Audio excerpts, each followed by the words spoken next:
heartiest welcome, and it's a pleasure to have each and every one of you present here on a working day today.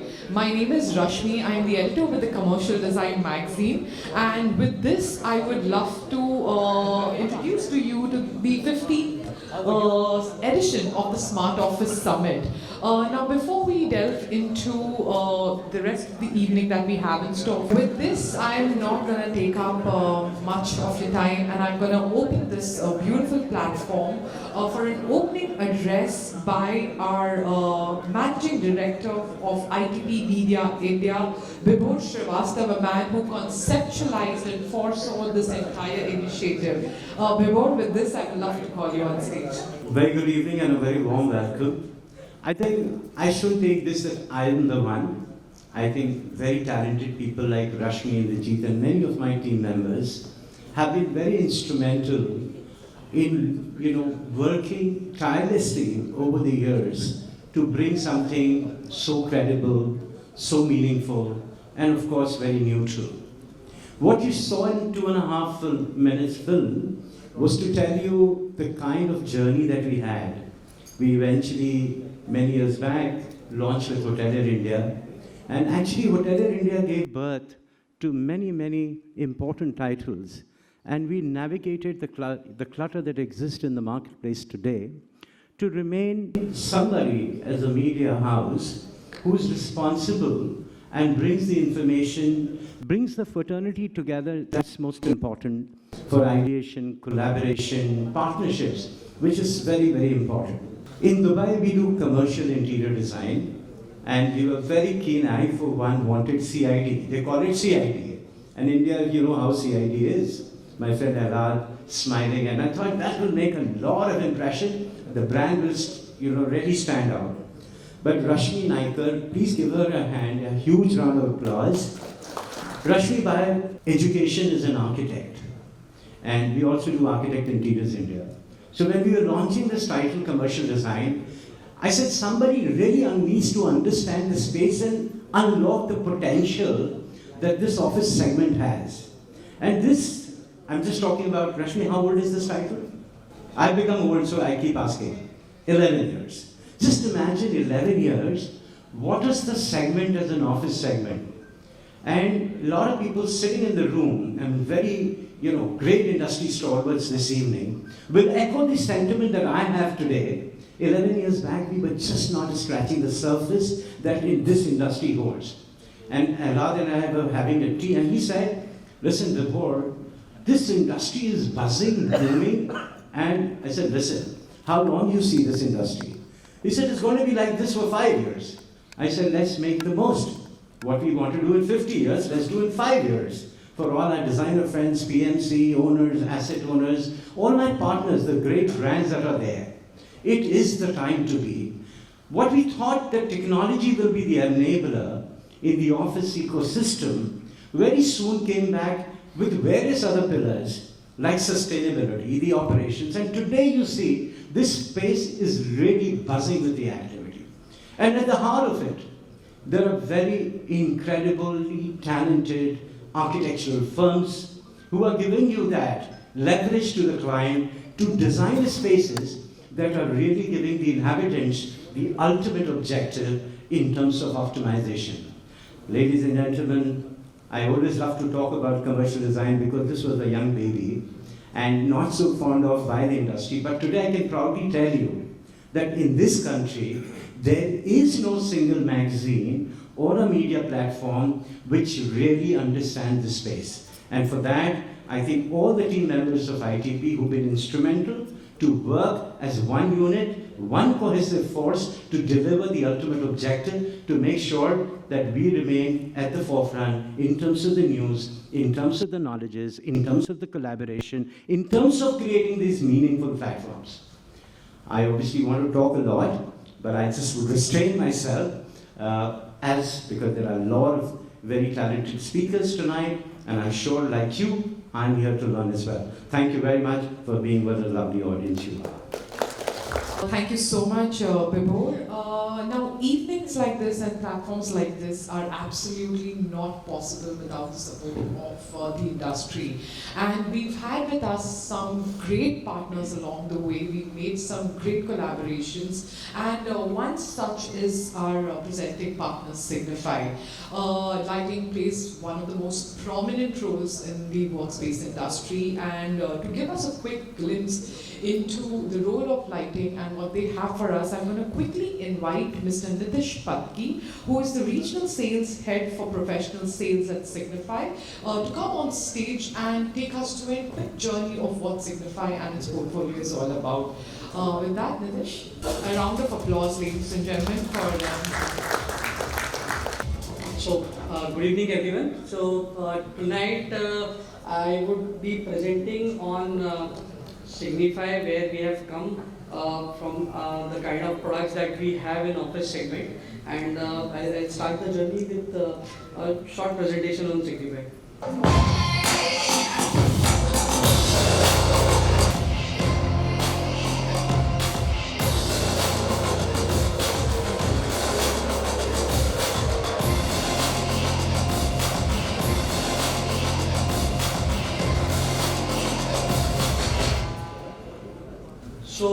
If I have to talk about Signify, instead of saying that we are the number one lighting company globally, I would like to say that after sun, we are the largest source of light in the world. Secondly, we are a $6.5 billion euro company with around 37,000 employees across the globe, and we are a 100% carbon neutral company in our operations. How do we operate in LED lighting? What are the kind of products that we have? The first, earlier we were talking only about energy savings in LED, but now what we talk about is that with solar lighting, how can the energy consumption be zero? Second, now we talk about circular economy, that whatever material is used in manufacturing of the products, how much of it can be recycled? Can the entire product be recycled? Then next we talk about the horticulture lighting, how it can be useful for growing food for farmers. Next we talk about safety and security through automation, and then we talk about the health and well-being when we are indoors. So when we are not in the sunlight, how still we can maintain health and well-being. So these are the aspects of lighting that we cover with our products. Other than that, being a multinational company who's there in India for a long time, we also focus on our CSR activities. We have a Signify Foundation where our focus is mainly on development in the rural areas, on the education sector, on the healthcare sector. There are certain set of activities that we do globally. There are certain activities that we do in India where we light up schools. We do the lighting for hospitals. We also invest in the sports facilities for the underprivileged kids, and then we also work on the disaster relief areas. Now, just to talk on the kind of products that are there in lighting, I'll stay a short presentation.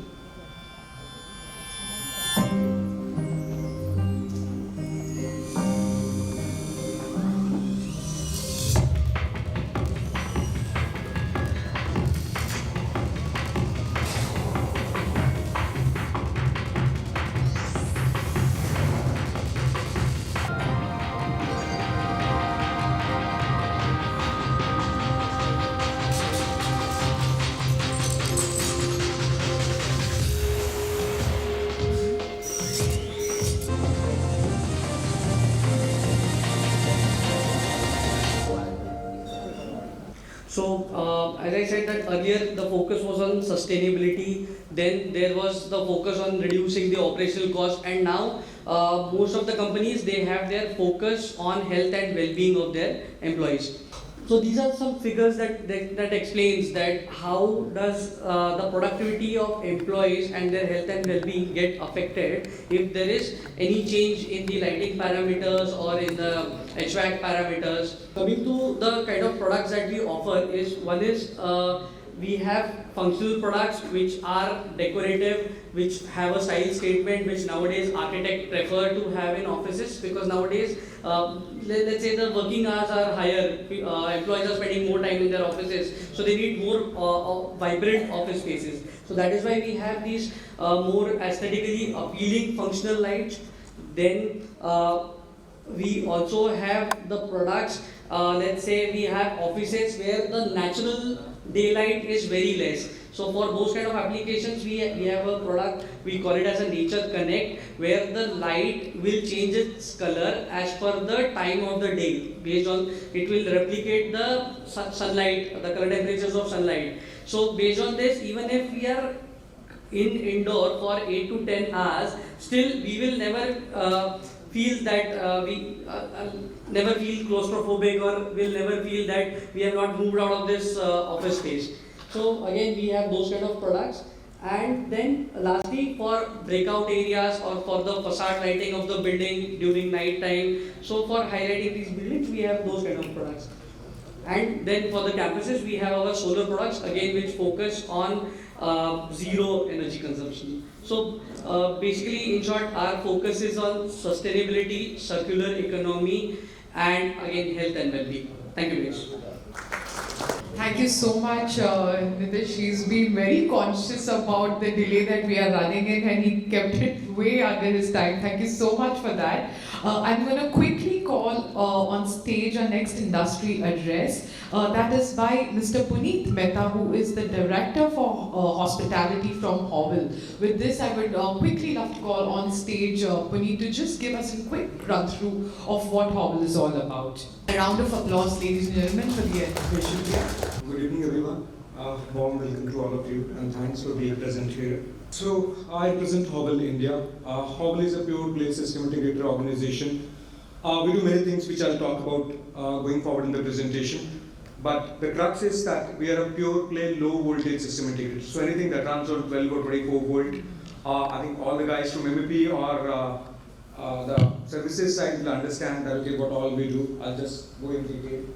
So I represent Hobble India. So we have other companies also in the Hobble group, which is SPD, TNDC, Jiffy Comfort. They're into different businesses. I represent purely Hobble, which is into system integration. So it's almost 20 years working in the industry. We are present across verticals, handling almost 250,000 products in different domains, different verticals. Almost 23 plus solution verticals, which includes office segment, hospitality, industrial sector, government sector, education sector. So mostly we're covering all the sectors which are required in industry. Almost 3,000 projects executed in India, across India. Across India, we have almost 6 support centers to cater to different parts of the country. We are present in all the states, almost in India, working in even the remote states like East India or J&K kind of stuff. We are working everywhere. We have done some very high security sites, some nuclear sites as well. Almost 100 plus support staff to cater to all the client needs. Here's some of our USPs that we have our own design team for execution, for designing, pre-sale support for our customers, for the AMC handling part. One window service, since we do everything which is covered under low voltage services, so it's a single window concept for the clients that they don't have to go to different vendors for the different kind of services required in the any sector, specifically be it office sector or the hospitality or the industrial sector. Strong processes. We have in-house ERPs for all the process, totally automated processes. It makes the life easier for clients as well as for our own staff. Actually, the goal is to create a wow factor for the clients while dealing with us from the inception of the project till the handing over the project. These are some of our differentiators: strong technical know-how of the projects and the technology, adapting to new technology whenever it's available, and suggesting to our clients how can we make their life better, specifically in the office domain. That okay, since the requirements in office sector are changing, it's becoming very dynamic, and every day we have new challenges. We are catering to those challenges along with our new technology which is coming in India. And from every aspect, be it security, be it networking part, be it audio video, be it boardroom solutions, everything. And we do some designing as well, so no obligations that we design for our clients depending on their needs. We understand all the clients' need basis that we suggest the solutions for any different solution. Go up to extended warranties, 5 years, 10 years, and we have wide spectrum of services. Flexible business models, I talk about it later on, some customized solutions as well. So this is what all we do actually. So one is installation services that we do. We buy the products from OEM and install it at the client premises. On-site support, comprehensive AMCs, on-call solutions, pre-sales designing, and some specialized programs which includes trainings or customizing the products or the solutions for our clients. So this is our portfolio. I mean, in low voltage, what all packages we do. First is the security part, which includes fire alarm, security, access control, CCTV, entrance automation, entrance security, data voice and ICT infra, backbone of the complete systems, which or whatever we put in the building. So switching part, passive part, EPBX. So BMS automation, another important aspect of the building nowadays from the energy conserving perspective. Audio video systems, which includes boardroom solutions as well, and the customized solutions, which require some customization in the hardware or software depending on the client requirement. So this is our security portfolio actually in detail. So one is the basic CC3 part which we do. Then is the access control system, intrusion alarm system, perimeter protection, entrance protection, which includes boom barriers, bollards, or turnstiles, flap barriers, high security critical access control solutions, depending on the site requirement. This is purely for pharma or food industry categorically. Guard management system required for the perimeter of the building. This is our fire and safety portfolio, which includes fire alarm, which is the basics of any building for emergency purpose, gas suppression, fire extinguishers, fire doors, safety equipments. So anything that is related to fire in the building, except the firefighting part. So we don't do firefighting, the rest everything we do in fire alarm.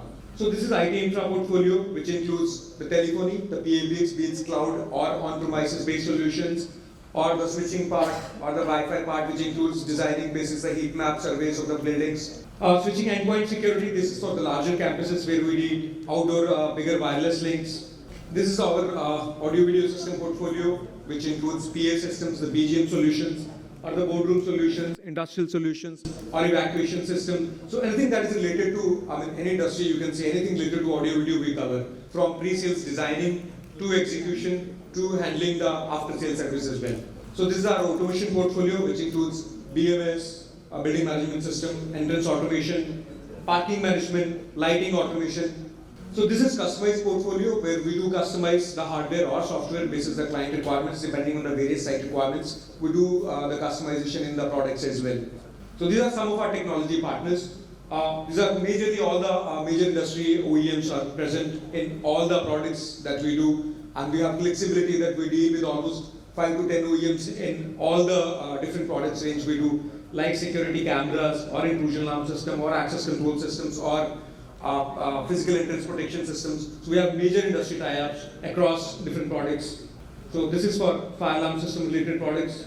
This is for the networking part, which includes the passive cabling, the active switching part, PABX, or the Wi-Fi solutions. So you can see across, we have almost all the OEMs which are present in India tied with us. So we are working with almost everybody, Cisco, Aruba, Ruckus in active part, or Quantum, or dealing also in passive. We have a partner to Comscope, Molex, Legro, all the major OEMs which are present across India. In PABX, we are a partner to Alcatel, NEC, Avaya. So it's actually totally customer based. Some of the clients go for different requirements based. They want to go for Alcatel or NEC, purely requirement based. So these are some other OEMs which are present with us in audio video systems, PA systems, BMS, door automation, and parking management. Some of our clients, we have worked across industry verticals, which includes the commercial sector, the office sector, or hospitality, or industrial sector as well, the government sector as well. And we have clients across verticals. So we have almost now 3,000 plus projects executed in India currently.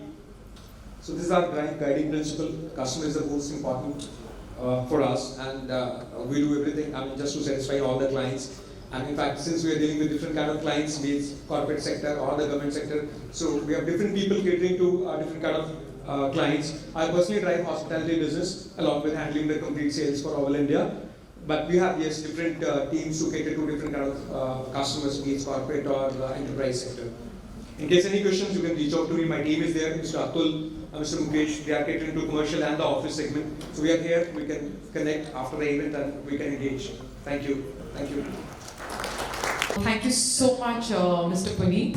Now to head on to the first panel discussion of the day. And just before we start off with the panel discussion, I would first love to tell a heartfelt thanks to each of the speakers here today. They are individuals who worked extensively in the field, and the experience and the knowledge and the insights they've gained is enormous.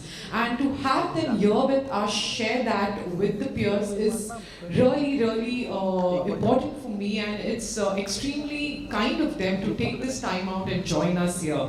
So with this, I am going to call on the speakers of our first panel discussion, which is titled Designing and Creating Next-Gen Workspaces. Now, this particular panel discussion involves a lot of concepts like circular economy, smart offices, the changing trends, dynamics, all of it. And to moderate this panel, we have with us Mr. Hardik Pandit, who is the director at APICS Studio. And joining him are speakers Mr. Balaji Sankaran, who is the vice president for services at Prestige Group.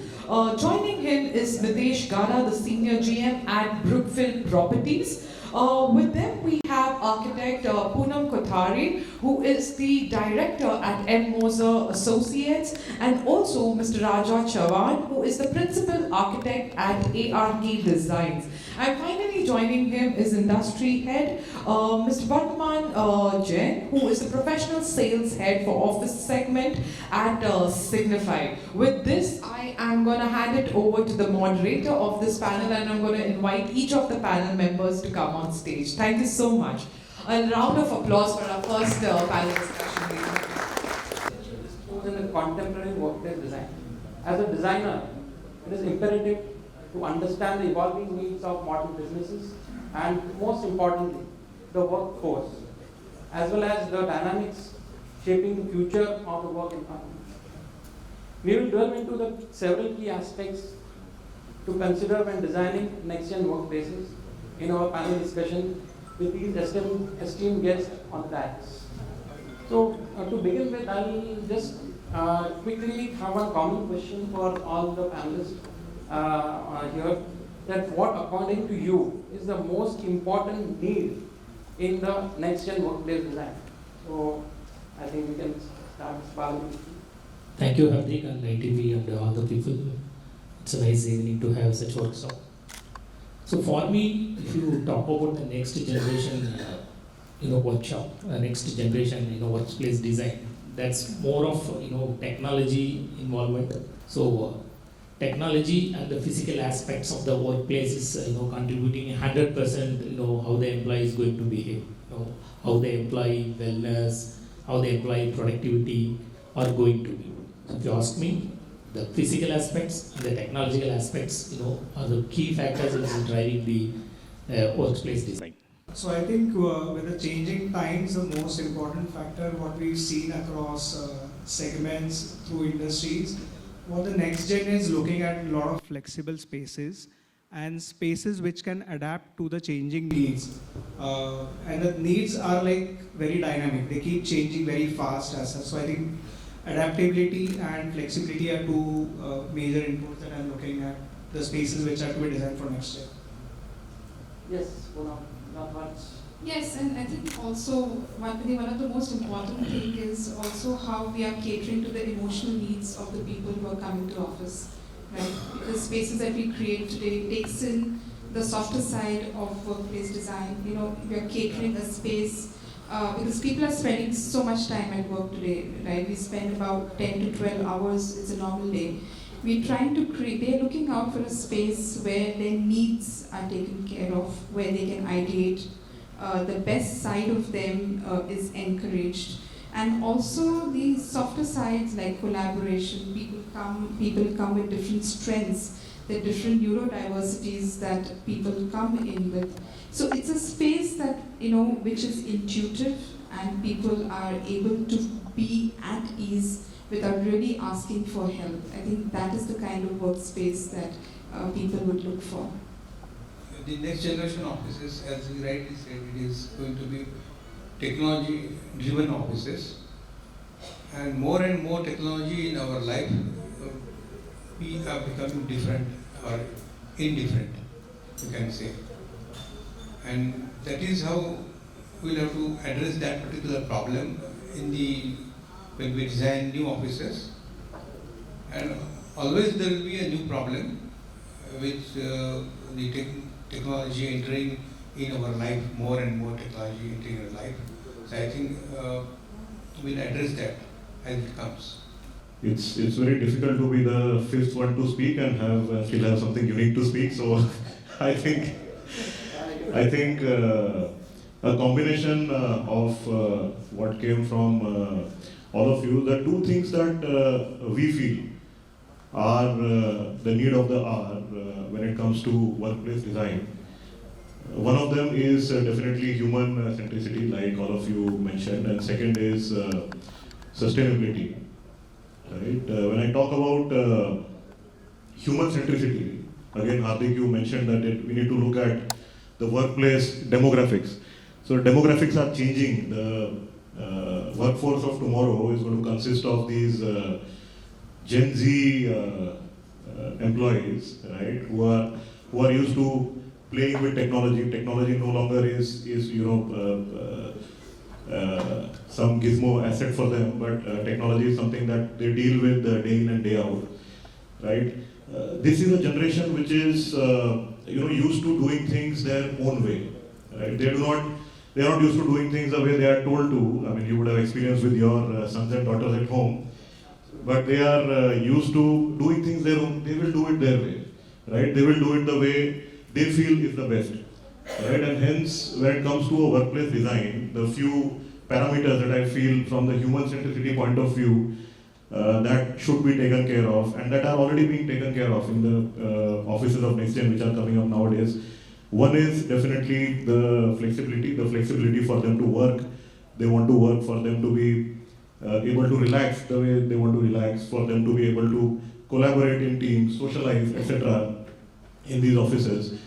A second very important need, which I think all of our architect friends here take care of, is the visual appeal. So, which is also, I feel, an extremely important parameter, because your surroundings should inspire you. Your surroundings should inspire you to do what you are there to do, right? And the third one is health and well-being, right? So health and well-being, like the way they are used to every facility at home, right? So office should be like a second home where they are well taken care of, like they are taken care of at home. So I think this is on human centricity. Sustainability is the other important parameter, because sustainability, I think, is no longer a buzzword. It is a way that we live our lives now, right? It is the way that companies and countries are building up their businesses or building up the countries, right? If we look at, I was looking at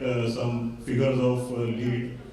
There are about 245 projects in the last year which got certified by LEED as green building projects, right? And which is about 77 million of square feet commercial space, right? And if you look at India as an office market, there's about 40 million to 45 million square feet of office space which comes up every year, right? And 77 million was certified as green building, right? So this in itself shows the emphasis which is already there, right, in all the businesses to become sustainable. I mean, even we as a company, we are carbon neutral. We follow the SDG norms in all our strategies, etc. So I think human centricity and sustainability, these are the two key needs that we need to look at when it comes to new office designs. Yes, I can't agree less with you, Vardhan.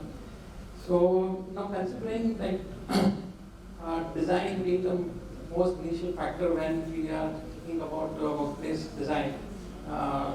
So Poonam, I'd like to put this to you, like what is the significance of creating a circular workplace design and what are its principles?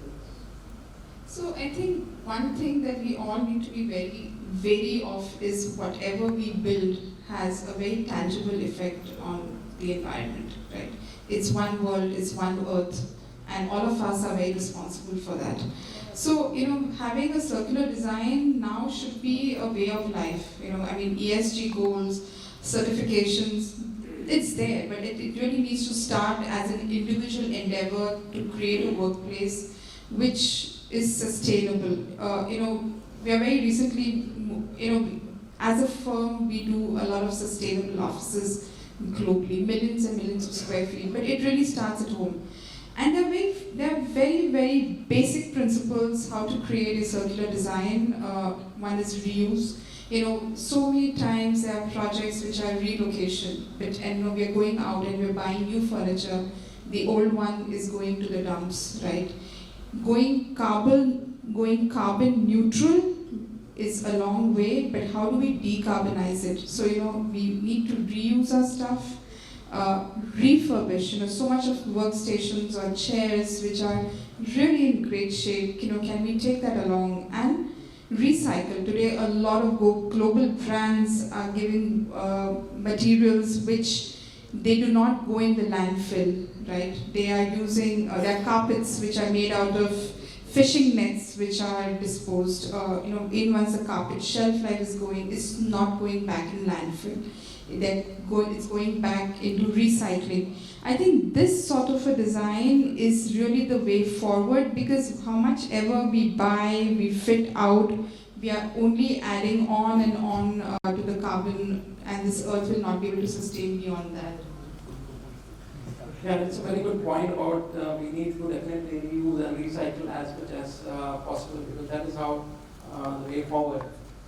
So Mitesh, if you could highlight on this, taking the circular design spaces ahead, like how can we address operational challenges at the design stage with the perspective of circular design? So, as we mentioned on the principles, I think these principles have to be seen with an eye or with a thought that it has to be last for a longer time. These principles are not to be very superficial. Sustainability has to be taken as a responsibility and not a mere trend, because if you take up that responsibility, I think all your actions will be then toward that responsibility.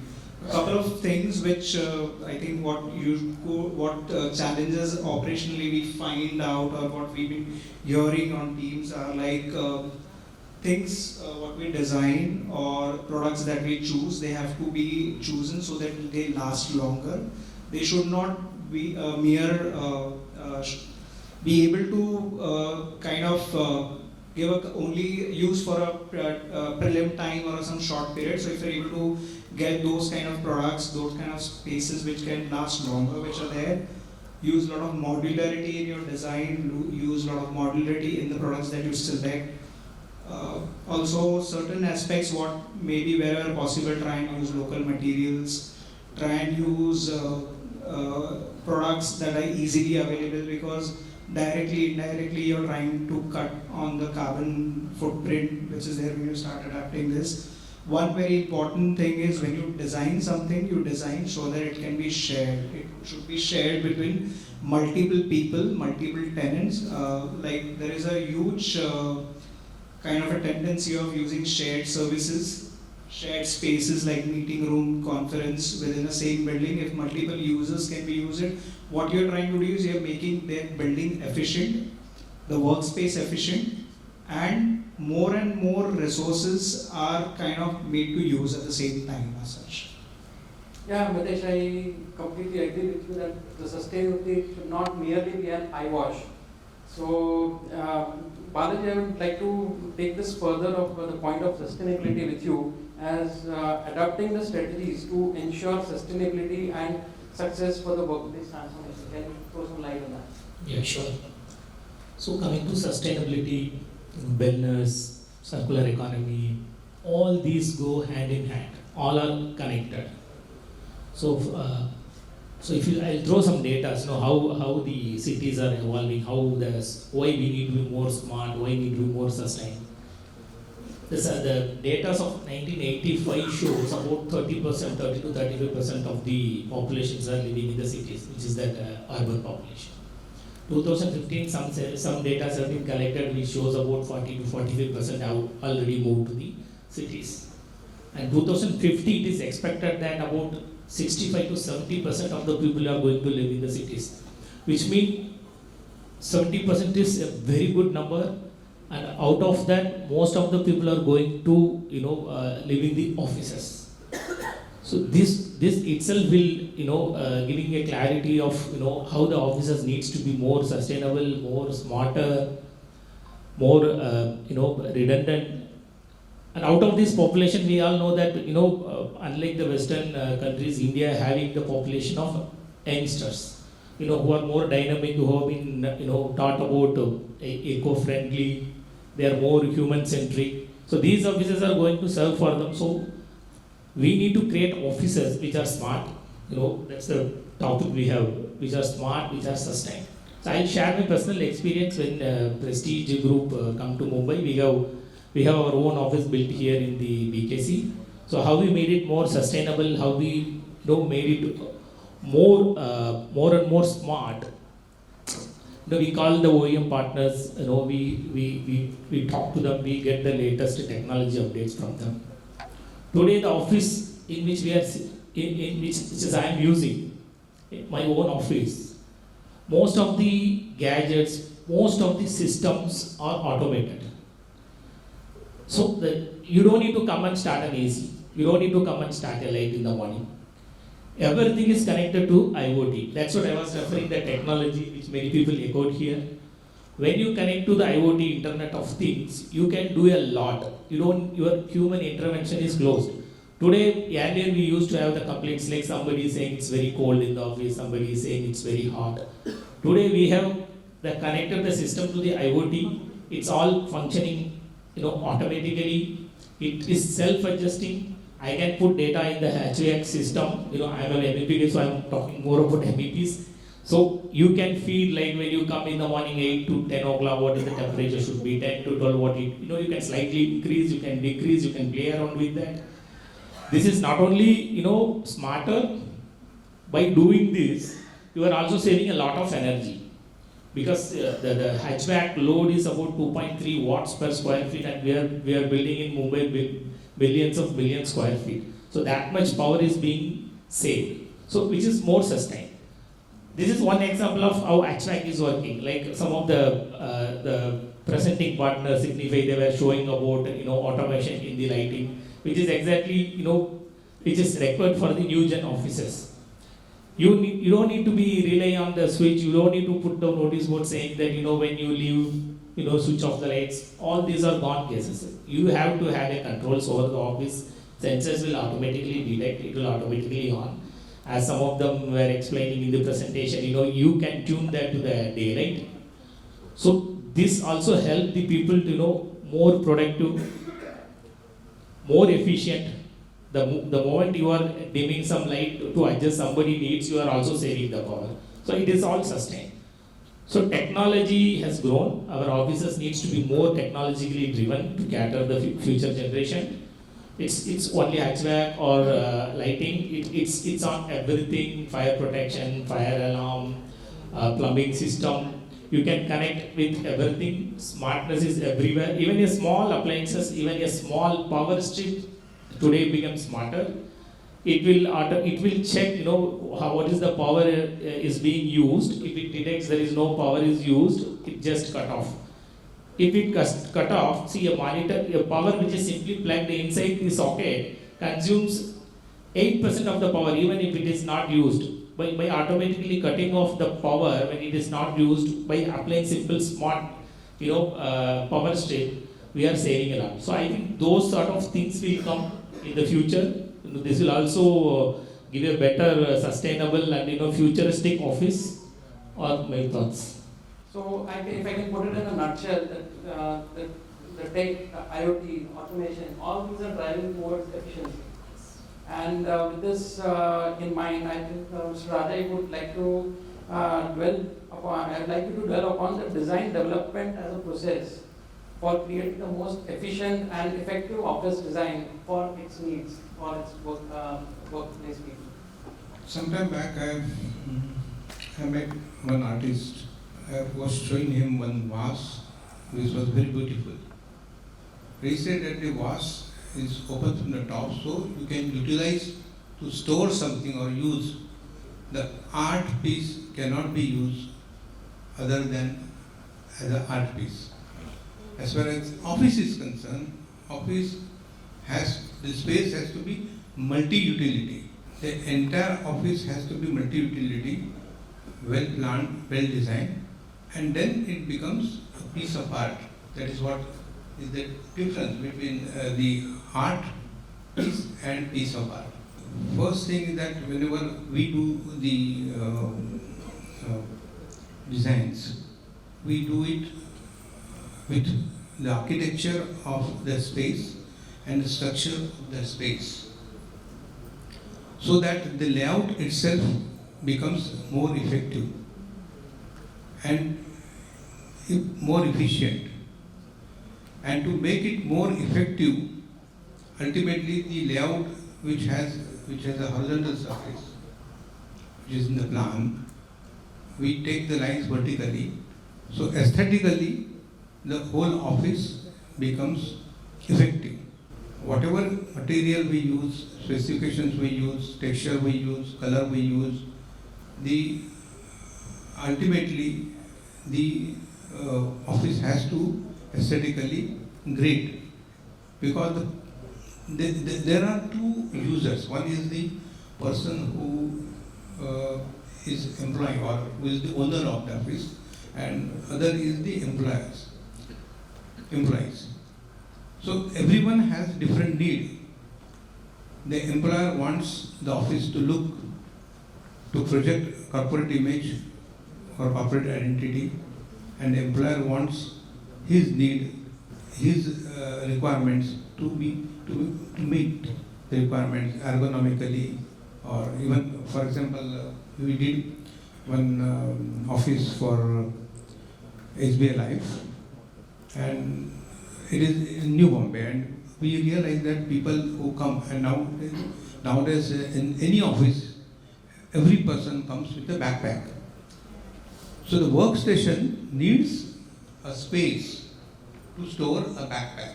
So whatever we design, so we have to customize that design. You just can't use whatever available in the market. You will have to add your creativity into it. So the need becomes a piece of art again. So that is how we try and resolve the issue about efficient and effective and efficient. Thank you.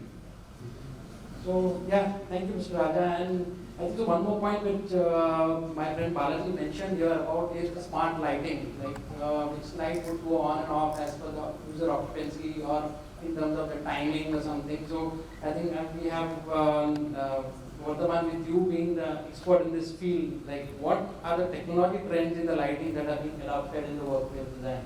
Raja sir also told me that you are again the fifth one. So it was the same case with me throughout the school, college, etc. My name starts with V, so hence the last one. So technology, I think the role or job of technology in our lives or in work, etc., is to get that wow factor. Right? Alexa, turn on the lights. Wow. Alexa, turn on the geyser. Wow.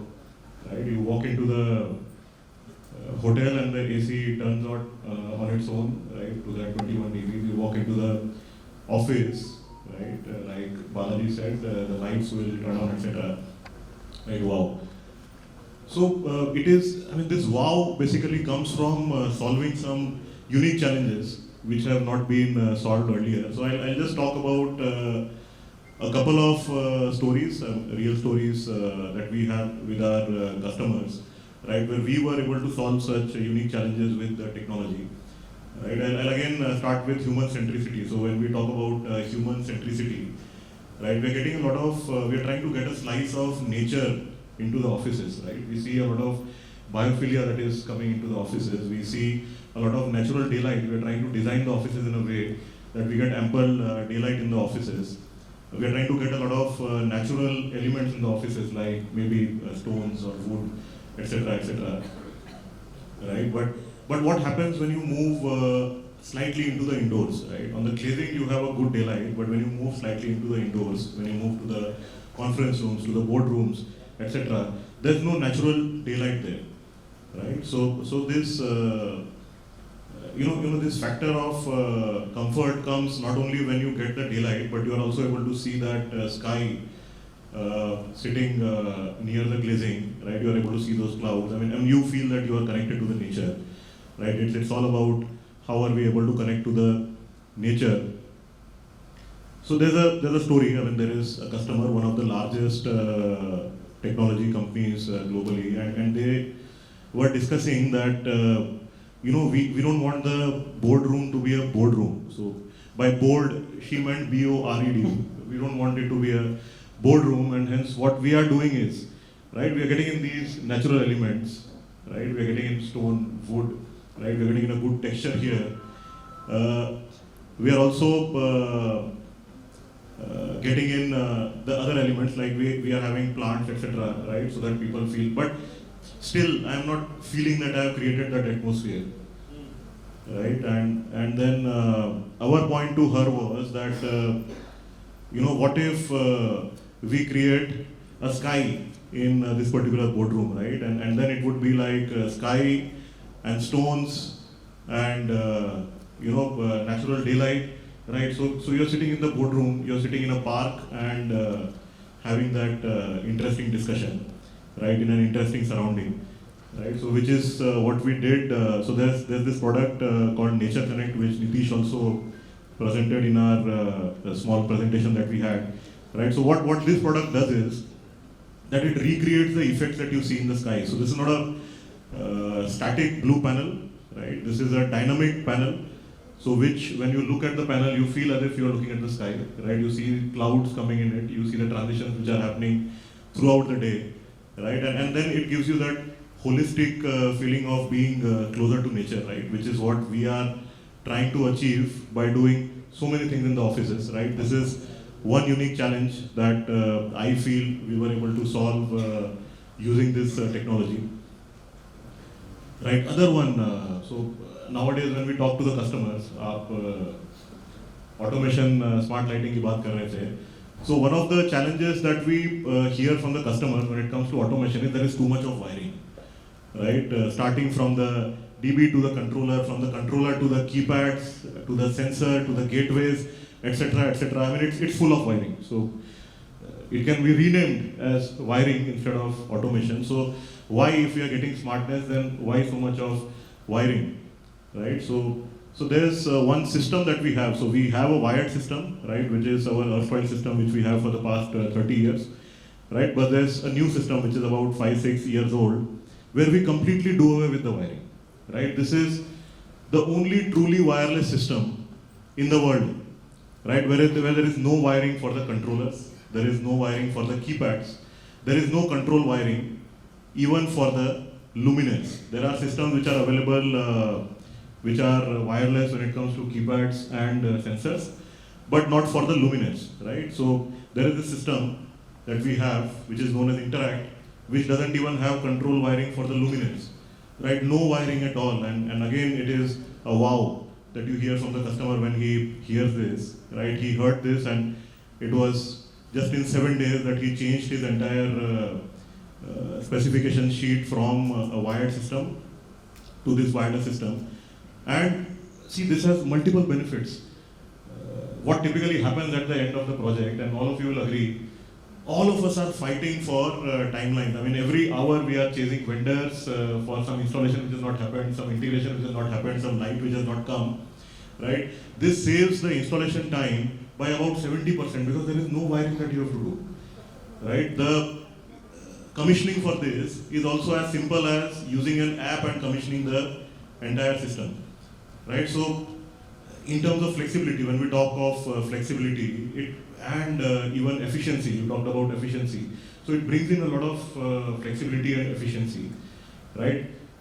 A third problem that we can address while I remember talking about this, right, that this system itself is not only taking care of needs like occupancy or daylight harvesting, right? It can also sense the temperature in your office. It can sense the humidity levels in your office. It can sense the noise levels in your office. It can sense the VOC and CO2 levels in your office, and it can loop this data back to the BMS, right? So that the building can intelligently adapt to the needs of the employees. So if there's a temperature which is getting high because in a boardroom there are about 20 people sitting, this information goes back to the BMS, the cooling to the place increases. If there are noise levels which are going high in a particular collaboration zone, right, the information goes to the facility manager, right, he knows that I need to use more acoustics in this place because this is not really working, right. So I think these are a few examples how with technology in lighting we are able to solve real problems for the customers. Yeah, you brought about a very important factor of health and well-being, considering with all these heat gains and the automation and the temperature control and everything. So, in that taking that point ahead, Balaji, I would like you to emphasize upon what factors related to services design can be addressed at the design stage from a wellness perspective. Yeah. So services perspective, I'll put it to three categories mainly what we are dealing. One is the power, another is the water related, and another one is the air related. So it's good that lead wellness, more and more certification bodies are getting engaged, and post COVID people also got so much awareness about the air quality. So first thing I would like to highlight is the indoor air quality we take care during the initial design itself. So we take care of the HVAC design in such a way that it takes care of the quality. Our design criteria, we would like to achieve the AQA, less than 20, which is an excellent. And but you obviously have the air has to come from outdoor. You have some challenges in the outdoor air quality, which sometimes goes 300, 400. So we can't put more pressure on the HVAC system, but still less than 100 AQA would be a good thing. It comes under good. For that we take care of filtration. You have MERV filters, 15 is available. Prior COVID, we used to have 8, and now we have double jump into that. Lot of other filtration, UV filtration has come up. PHI is there. Many filtration technology has evolved. Even if someone sneezes inside the office, we have the capability to filter it up to 99% is what we are now talking about.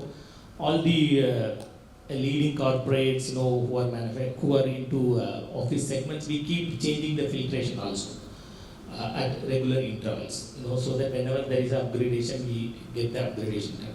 Initial edition, definitely that's one which I would like to highlight. This will also take care of other AQA issues like PM 2.5, PM 10. These are the small particles, other chemicals, which is minute metallic chemicals. All these things, everything gets filtered, and you have a even we used to tell our people, see the outside and see the inside temperature, inside the air quality. We have the monitoring system in place. If it exceeds, again, IoT, thanks to Internet of Things, it's given an alert. See, sometimes what happened, one of my neighboring offices were doing some construction, and it affected our office, and it has highlighted. We immediately told them, to take care of their construction, so that our people live in a better quality. And this has to percolate down to everyone. Soon it will happen also with a lot of technologies coming up, and India is doing very good in technology side. Second, coming to water, same issue. A lot of chemicals we see in the waters. To mention some of those, E. coli, where you have the contamination of sewage, presence in the water. That's a very minor level, but still we need to treat them. And other chemicals, other metallic contents. All these things needs to be filtered properly. And these everything can be again connected to the technology factors. We need to have a good pump room setups. We always have discussion why you need a bigger pump room, just because we have to have such a filtration system in place to cater the smart people, because we have to create a smart offices. If we take care of air, water, then you are completely avoiding the health related issues. Your employees are employees well-beings are taken care. Then we also look at, when it comes to wellness certification, we also look at window wall ratio. We try to get the natural light, but again we have some challenges. You cannot bring more natural light because it will increase the heat energy. Then the HVAC system goes up, then it will affect the sustainability. So we have to do a nice balance between everything. And finally, getting into the EV, which government is mandating, and we are most of the people started doing it. Avoiding carbon emission. Even the offices which have 5 basements, 9 podiums, within the building itself, you have a lot of carbon emission. So getting into EV, providing the bicycle usage, promoting that, all these things will again taken care in the initial stage, because you need to give the space, solar, it's one other area, stormwater drainage, all these things have been taken care in the initial design. So there is a conflict always come why you are using most of the spaces. We are using the spaces because we have to be more smarter, more energy efficient, more sustained. So that's the take. And the balance is the key word I will take up here, and that is what is always the conflict with the designers and the client. So with the stress on the budget and the ROI by the management, how can the design strategies work around the cost optimization? I would like Mr. Raja to please elaborate on that. Talking about cost. Yes. Cost is a very sensitive issue. Whatever may be the cost per square foot, it may be 1,500, 3,000, 5,000, or the client always feels the cost is going up. But if you want a better product, you must spend good amount of money or right amount of money. Of course, you can economize the entire design by using in the material, in the services which are there, in the finishes, because the basic major cost goes in the finishes. Like if you use Italian marble, the cost goes up. So the finishes will play a very important role. So you need to economize on various aspects of the entire project. And to begin that is right, it starts with the planning itself. Because there is another cost factor, which is the property which the client has bought, so which is very high price. So he wants to optimize the use of that. So maximum number of people he would like to accommodate. Of course, it has certain, people have now realized after COVID, and the density of office is also to that extent going down. So it is not become very dense office. So still you want to achieve an economy, it can be achieved only with the use of materials, but without compromising the creativity, aesthetics of the entire project. That is what I feel. Yeah. So, in the interest of time, I would request answers to be brief, because otherwise we are already running out of time. That is what I did. And in terms of wellness, again, being the focus, like what is the role of lighting in the well-being of the workplace occupants or the manager? If you could throw some light on that. Yeah, so in the interest of time, I will just throw some bit of light, like you said. Yes. So, see, I feel, if I were to say in a sentence as to what is the role of light in wellness, right? So, the light, it makes us see better, number one. It makes us feel better, right? You can really feel what is there around you. There are so many elements that we are trying to get into offices for the offices to become more engaging, give a feeling of warmth, right? For it being able to act as a place where a person can socialize as well as collaborate, as well as concentrate, etc. Right? And how does it feel in that particular environment is extremely important. So it helps you see better, right? Obviously, because it is light, it helps you see better. If the quality of light is better, it helps you see better. There are parameters like CRI, which is the color rendition index, right, which is basically how faithfully a particular light can reproduce the colors of your surrounding, right. I have a superb palette of colors laid out in the office, right, but if the lighting is not right, you will not be able to get that messaging right. There's a message that you're going to bring out from your office design, right. And the third one is that it also helps us function better, right? Function better biologically, because I mean, we know that we as humans are hardwired to connect, hardwired and connected to nature, right? And we positively respond to nature, right? Our biological cycles are also tuned to the movements of the sun, right? The way sun moves, there's a different wavelength in the morning, there's a different wavelength towards the evening. The wavelength in the morning energizes us, and the wavelength in the evening basically helps us relax so that we can have a good night's sleep. And a good night's sleep or the sleep-wake cycle is extremely important for everything, for productivity, for concentration, for the right mood, etc. Right? And that is what you can achieve in indoors by using circadian lighting. Right? So I think to summarize and say in short, it can help us see better, feel better, and function better. Yes, definitely. Lighting, I believe, is a very important aspect which you have highlighted it very well. And coming back to the balance and the cost optimization perspective, Mitesh, what do you think? Do you think that the sustainability is a trade-off from the cost perspective?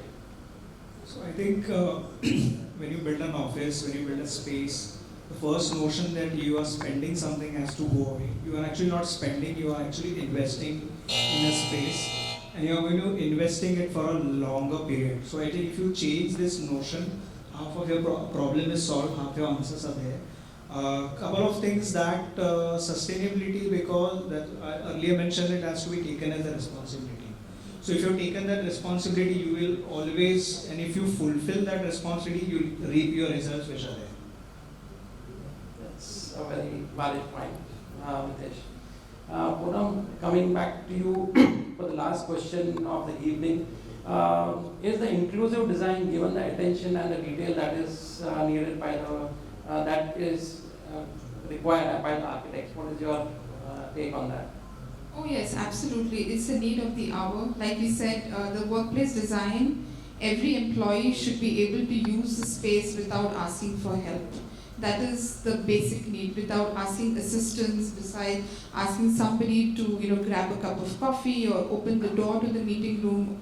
So this part, be it just grabbing a cup of coffee or even moving around your workstation area, your slopes, your it's not just restricted only to the washrooms, right? There's so many different aspects. Some people, and it's not just the people have different abilities, right? And you have to cater to all of that.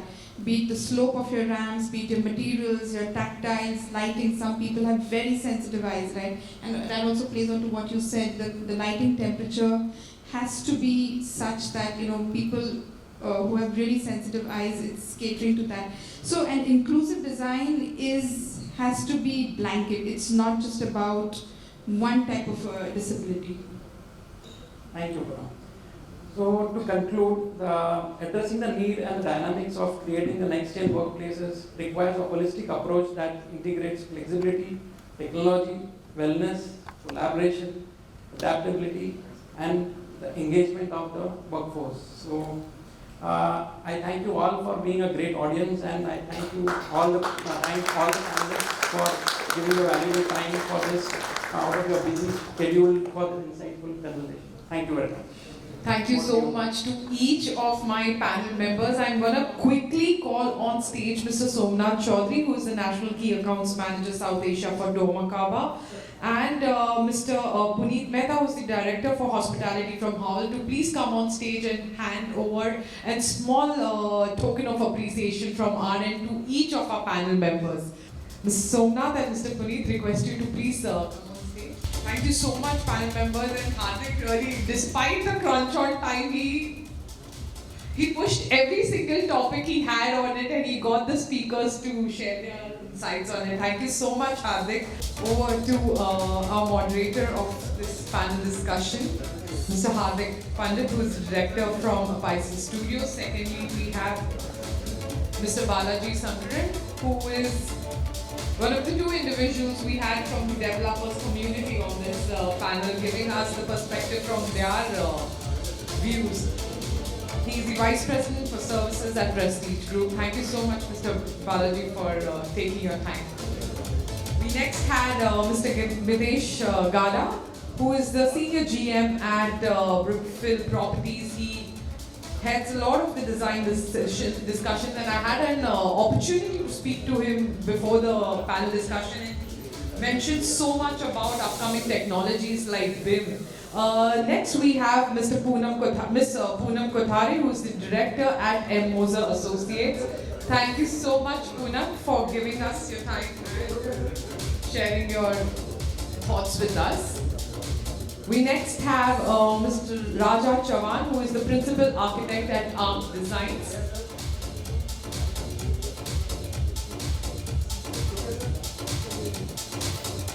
And finally, we have Mr. Vadman Jain, who is the professional sales head for the office segment at Signify. With this, I'm so thankful for such a beautiful conclusion to the first opening panel discussion of the day. Thank you so much. We quickly going to jump into our next sessions, and actually I'm going to request Mr. Somnath Chaudhary to stay back on stage.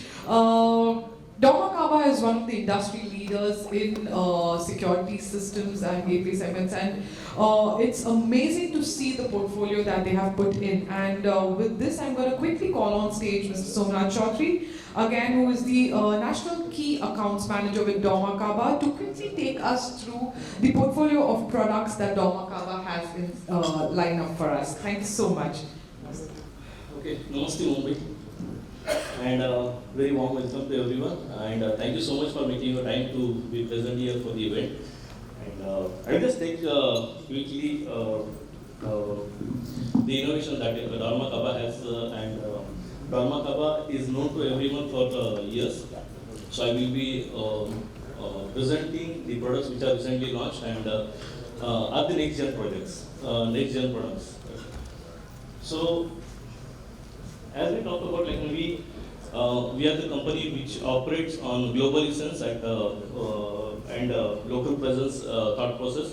So we generally design our products which are suitable for the local markets. And the best philosophy that we follow is like, for every place that matters, we design our products which will fulfill requirement at every place.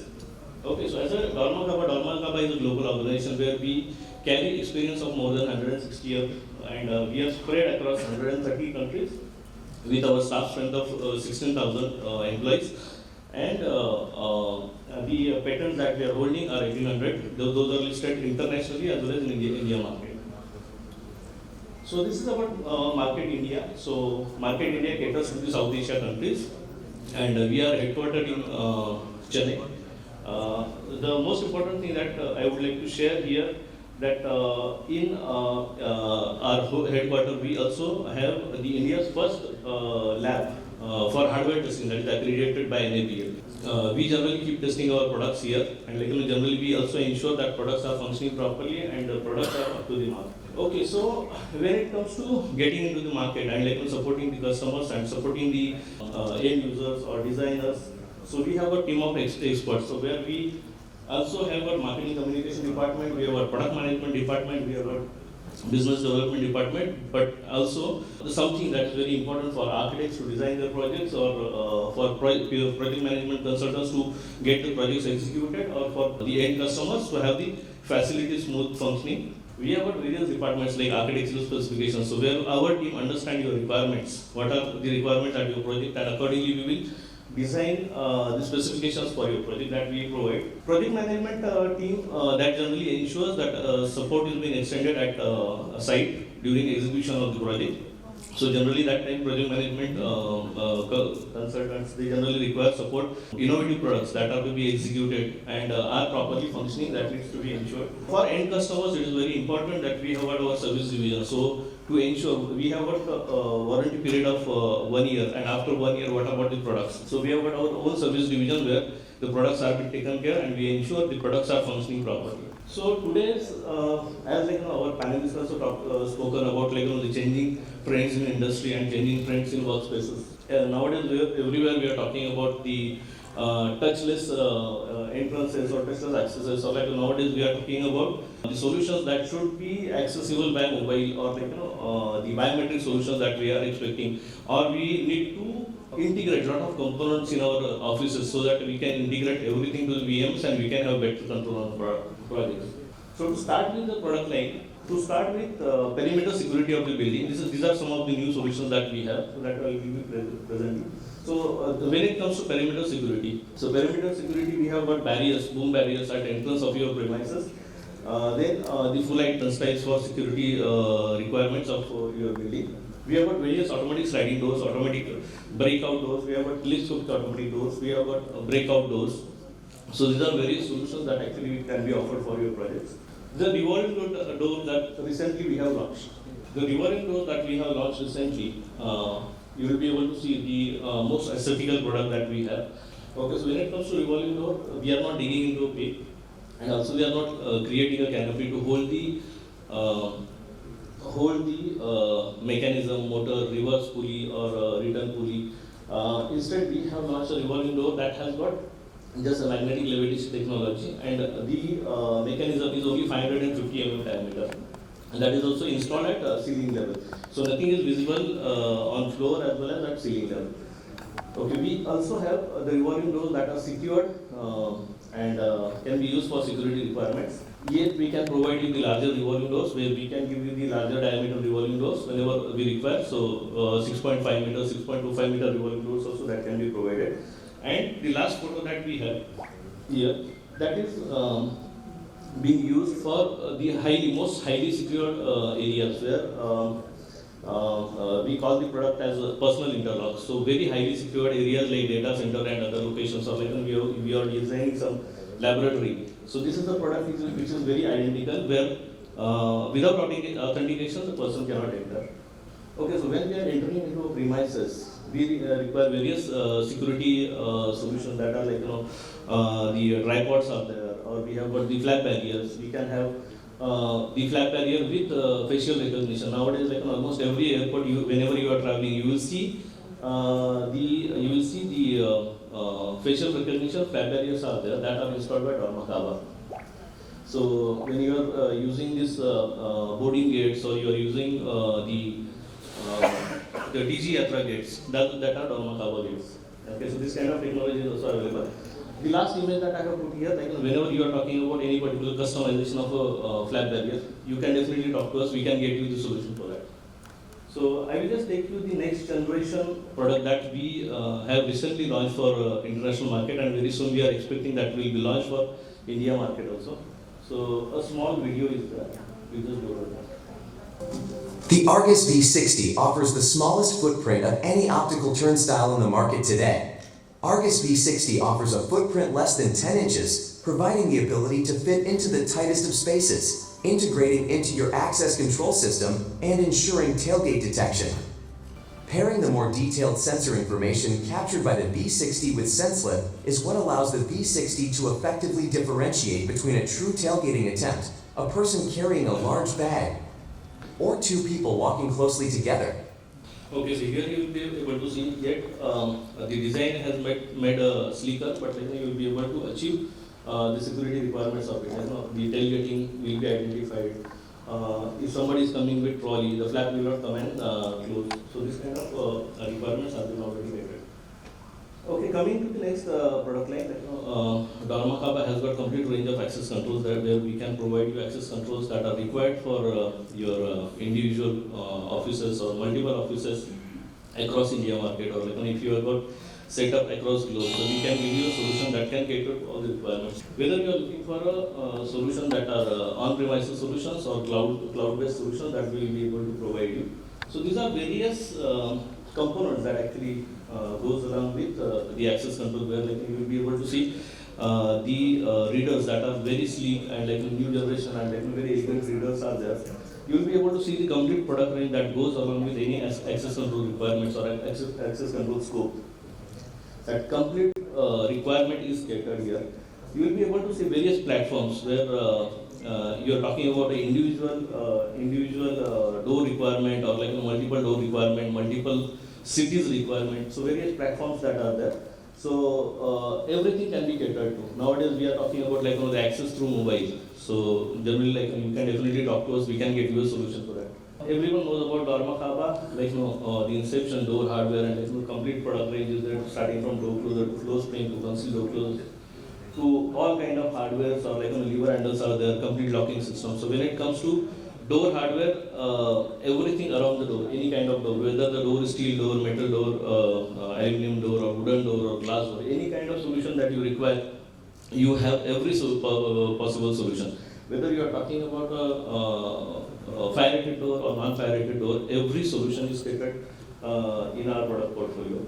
Okay, this is something like a very interesting, and then we are talking about like enhancing security through the keys. Okay, so we have got this particular solution available where we can have one key that is operating entire premises. Okay, or like we can have multiple layers of this key that is operating different floors, different departments, different wings, whichever way like we want to have that particular key or chart or like the scope for your requirement that can be catered to. We just go through. Docabo presents One Campus, One Key. Tomorrow's technology today with Dormakaba's master key system, designed to make access easier and more secure at the same time. The benefits of One Campus, One Key. So here as you saw, one particular key can operate one particular floor or like one particular department. At the same time, you can have one key operating entire doors in your facility. So definitely that key will be like with the security head of your building or like the owner of that particular building. Okay, and when we talk about like one campus, one key, you will be able to see that with single key that you are holding, you can operate the main door of your office or like maybe if you want to access the door that is at lift lobby or like the cabinet doors inside your office premises. In earlier panel, actually, we saw like we are talking about inclusive design. So like these are some of the glimpses of the requirements that can be catered to. Like when a person coming on a wheelchair, it is very difficult for that person to operate wheelchair as well as the door. Okay, so here we have got a solution. This is complete solution where like the person will have to just wave a hand. Okay, when he reaches the door and door will open automatically, and that is kind of ease that we provide. When he enters inside, there is complete security. Complete solution is there. So this solution is available for sliding door as well as swing doors. Okay, partition that we have. So complete glass partition that we have that we can give you for the acoustical partition as well as single glaze or double glaze partition. Both the things are available. Even if any of your design requirements talks about like curvature or like any particular area where you want to have high aesthetical requirements, definitely we can design that for you. Okay, this is about sliding folding partition. I will just quickly take you through the video. So this is the animation for fully automatic partition. Here you will be able to see how seals are going towards floor and ceiling, and it covers the gap between panel and the floor. Okay, so here we can see that we can have both the panels like opaque as well as glass, and we can have combination at places. Okay, here you will be able to see panels that should be moved manually and the seals that move automatically. You can see how easy the panel is to move. Okay, that is how the product is designed. Okay, this is something new. That is character partition. The entire partition gets into the ceiling. So on either side of walls, there is nothing that is required.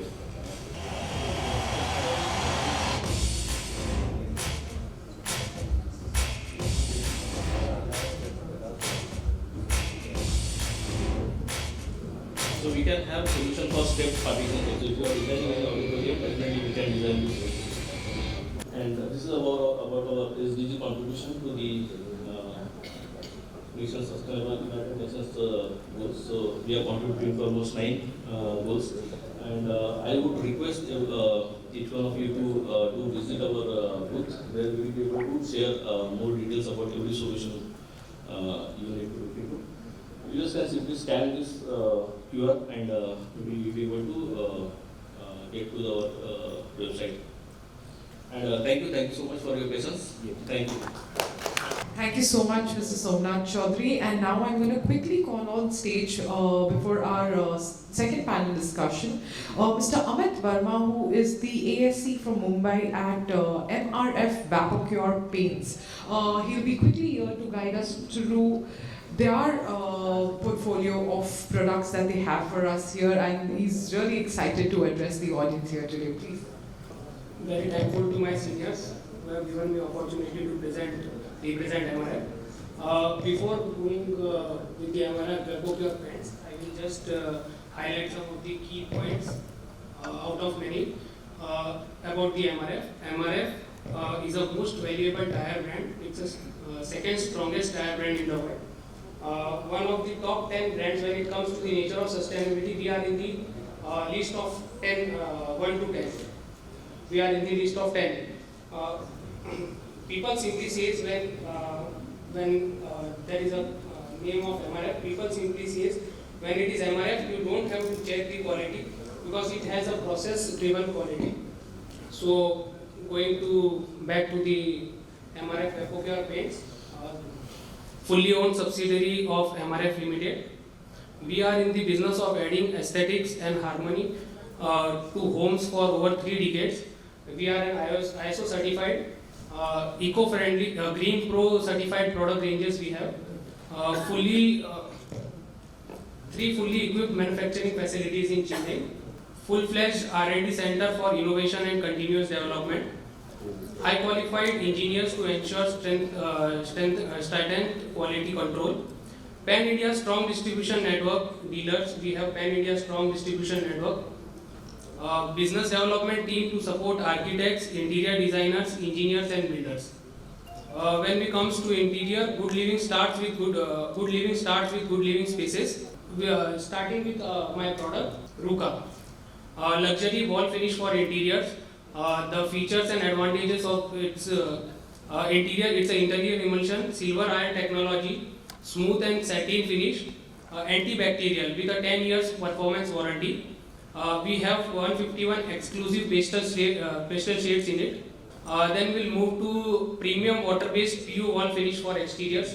We are the #1 who come up with the PU technology in the paints. These are some features of Aquafresh exterior. It's a UV protection we have in this paint. It's stain resistant, antibacterial, and good bonding between the surface and the primer and the top coat. Premium water-based PU wall finish for interiors. We have exterior also and we have interior also in Aquafresh. In interiors, it's a washable. It's have a features of washability, stain resistant, and scratch sheet. So when someone in the home tries to put a finger or a nail through, remove a paint through a nail, a child. So we have the property in that scratch sheet. Then I can move towards to Altura. This is also a premium waste 2-in-1 acrylic emulsion for interiors and exteriors. In this, there is a property of washability, stain resistant. It's a 5-year performance warranty. We have 1,110 plus shades in it. Then I have an economical water-based emulsion for interior and exteriors. There is a product for interior, Visa, with a 3 years performance warranty, and for exterior we have a product of Campus, same with the 3 years performance warranty. It's a latest new added product in our portfolio, Aquafresh Dam Guard, water resistant. It has a property of water resistance with a performance warranty of 8 years. It has a feature of moisture lock. Then washability, it has a feature of washability. It creates a tough and flexible film. Then I will move towards the wall primers. I have a 3 category of wall primers. Aquafresh PU wall primers. In this there is a crack beading property. There is a layer of 0.2 mm. Then in economical, I have a product of 2-in-1 premium acrylic wall primer, and going to the economic, there is a cello 2-in-1 primer. Then I will come to Aquaport PU. It's a 2-pack and 1-pack. There is a single pack and 2-pack. For single pack is for interiors and 2-pack for exteriors. In single pack, there is the material top coat is there, whereas in the 2-pack, one is the hardener and one is the top coat, you can say. We have some features in it, like its high durability, superior finish, moisture lock, tough and flexible film. These are the main features and advantages of this. Then I will come to the wood coat. Wood coat, we have came up with the in 1980s. It's I can say a main entrance in the market when we entered in the paint industry. Wood coat was the product. It has the features and advantages of UV protection, toughness, then good bonding, stain resistant. These are the main features. Available in high gloss clear, silky matte and matte clear. This is the Wood Coat Italia luxury 2-pack PU wood finish for interiors. Available in high gloss clear, matte clear, white clear and white matte. Same the features and advantages are it's tough, superior finish, stain resistance and good bonding between the surface and the top coat and the primers. Then I have economy wood finishes. In economy we have fresh wood, treat wood, easy wood and melamines. These are for the economical, we are catering the economical market with these products. Then here comes the metal coat. It's a versatile product. You can use it anywhere, even in wall, plastic, SS, glass, even you just name the surface and you can just put a metal coat on that surface. Only the primer differs. So it has the properties of tough and flexible film, superior finish, UV protection as well as good bonding, strong bonding. Same with the metal coat plus. Metal coat and metal coat plus have the same premium multi-purpose 2-pack clear and pigmented top coats. It is metal and metal coats. The features and benefits are stain resistant, antibacterial, washable, and it have a property of extreme temperature versatility. I have a product which is catering to urethane, which is the economical multi-purpose economic 2-pack PU pigmented top coat. It is the main feature and advantage of this product is it is half the cost of metal coat and metal coat plus, and where the painters don't have the spray machines to spray the paint, it can be applied through brush, applied with the brush, and the advantages are like it can be applied through brush, UV protection, superior finish, and there are 29 exclusive shades available in gloss, clear, gloss, matte and satin finish. There are other multi-purpose finishes, acrylic superfine, Specta, Epidec. Normal, it's a Specta PU enamel, where the PU focuses on the product aesthetics. Normal enamel, it takes around 16 to 18 hours to dry, but in Specta PU enamel, after application 8 hours you are done with it. Then I have a product catering to Zameen. It's a 2-pack PU floor paint for paver blocks and concrete floors. Again, there is the features and advantages are it have a strong bonding. Then I have a product with product for glass coat, 2-pack PU finish for glass. These are the recent iconic projects I would like to show. Amma Memorial at Marina Beach, Chennai, where we have used our product new wall coat PU. Markaz Knowledge City at Calicut, product used Altura metallic gold. Suspension bridge, Punalur, Kerala, product used metal coat. Then another iconic is 30-feet idol of Pramukh Swami Maharaj, leader of Swami Narayan at Ahmedabad, product used acrylic superfine, 1K metallic gold finish. How we support? In terms of support, I have a business development team. We provide free sampling, project paint previews, so you can just have a look after paint of the shade, how my building will be aesthetic wise or the look wise, how it will look. And in terms of logistics, we have 5 RDCs, 40 plus sales depots, strong channel network with dealers and distributors. There is also a technical guidance, site supervision also we done from our side. Customized shades also available for high volume. So try new, paint sampling available. Thanks from my side. We next move on to the second panel discussion of the day, and this one is honestly a very interesting one. And I personally take immense pleasure bringing on each of the panel members discussing this topic, because new offices kept aside, this particular topic addresses and tackling buildings midlife crisis. We have so many structures that were built during India's liberalization in the 90s, which is now going under massive renovations, refurbishments, and trust me, it's not a simple task. In fact, it becomes much more difficult dealing with these aging buildings than it is to build a new one. So I have with me on this panel experts and professionals who are going to shed light on this amazing topic. And to moderate this panel, I have with me Major Nitish Kala, who is an FM and security consultant. He's also the former Vice President and National Head for Facilities, Corporate Services and Security at Viacom 18 Media. With this, I'm going to first call him on stage, and joining him is architect Alhad Gore, who is the principal architect at Beyond Design Architects and Consultants. We also have Aman Malhotra, who is the head for Facilities Administration and Infrastructure at Piramal Enterprises. We also have Mr. Navinder Narak, who is the head Infrastructure Facilities and ESG at ICICI Home Finance.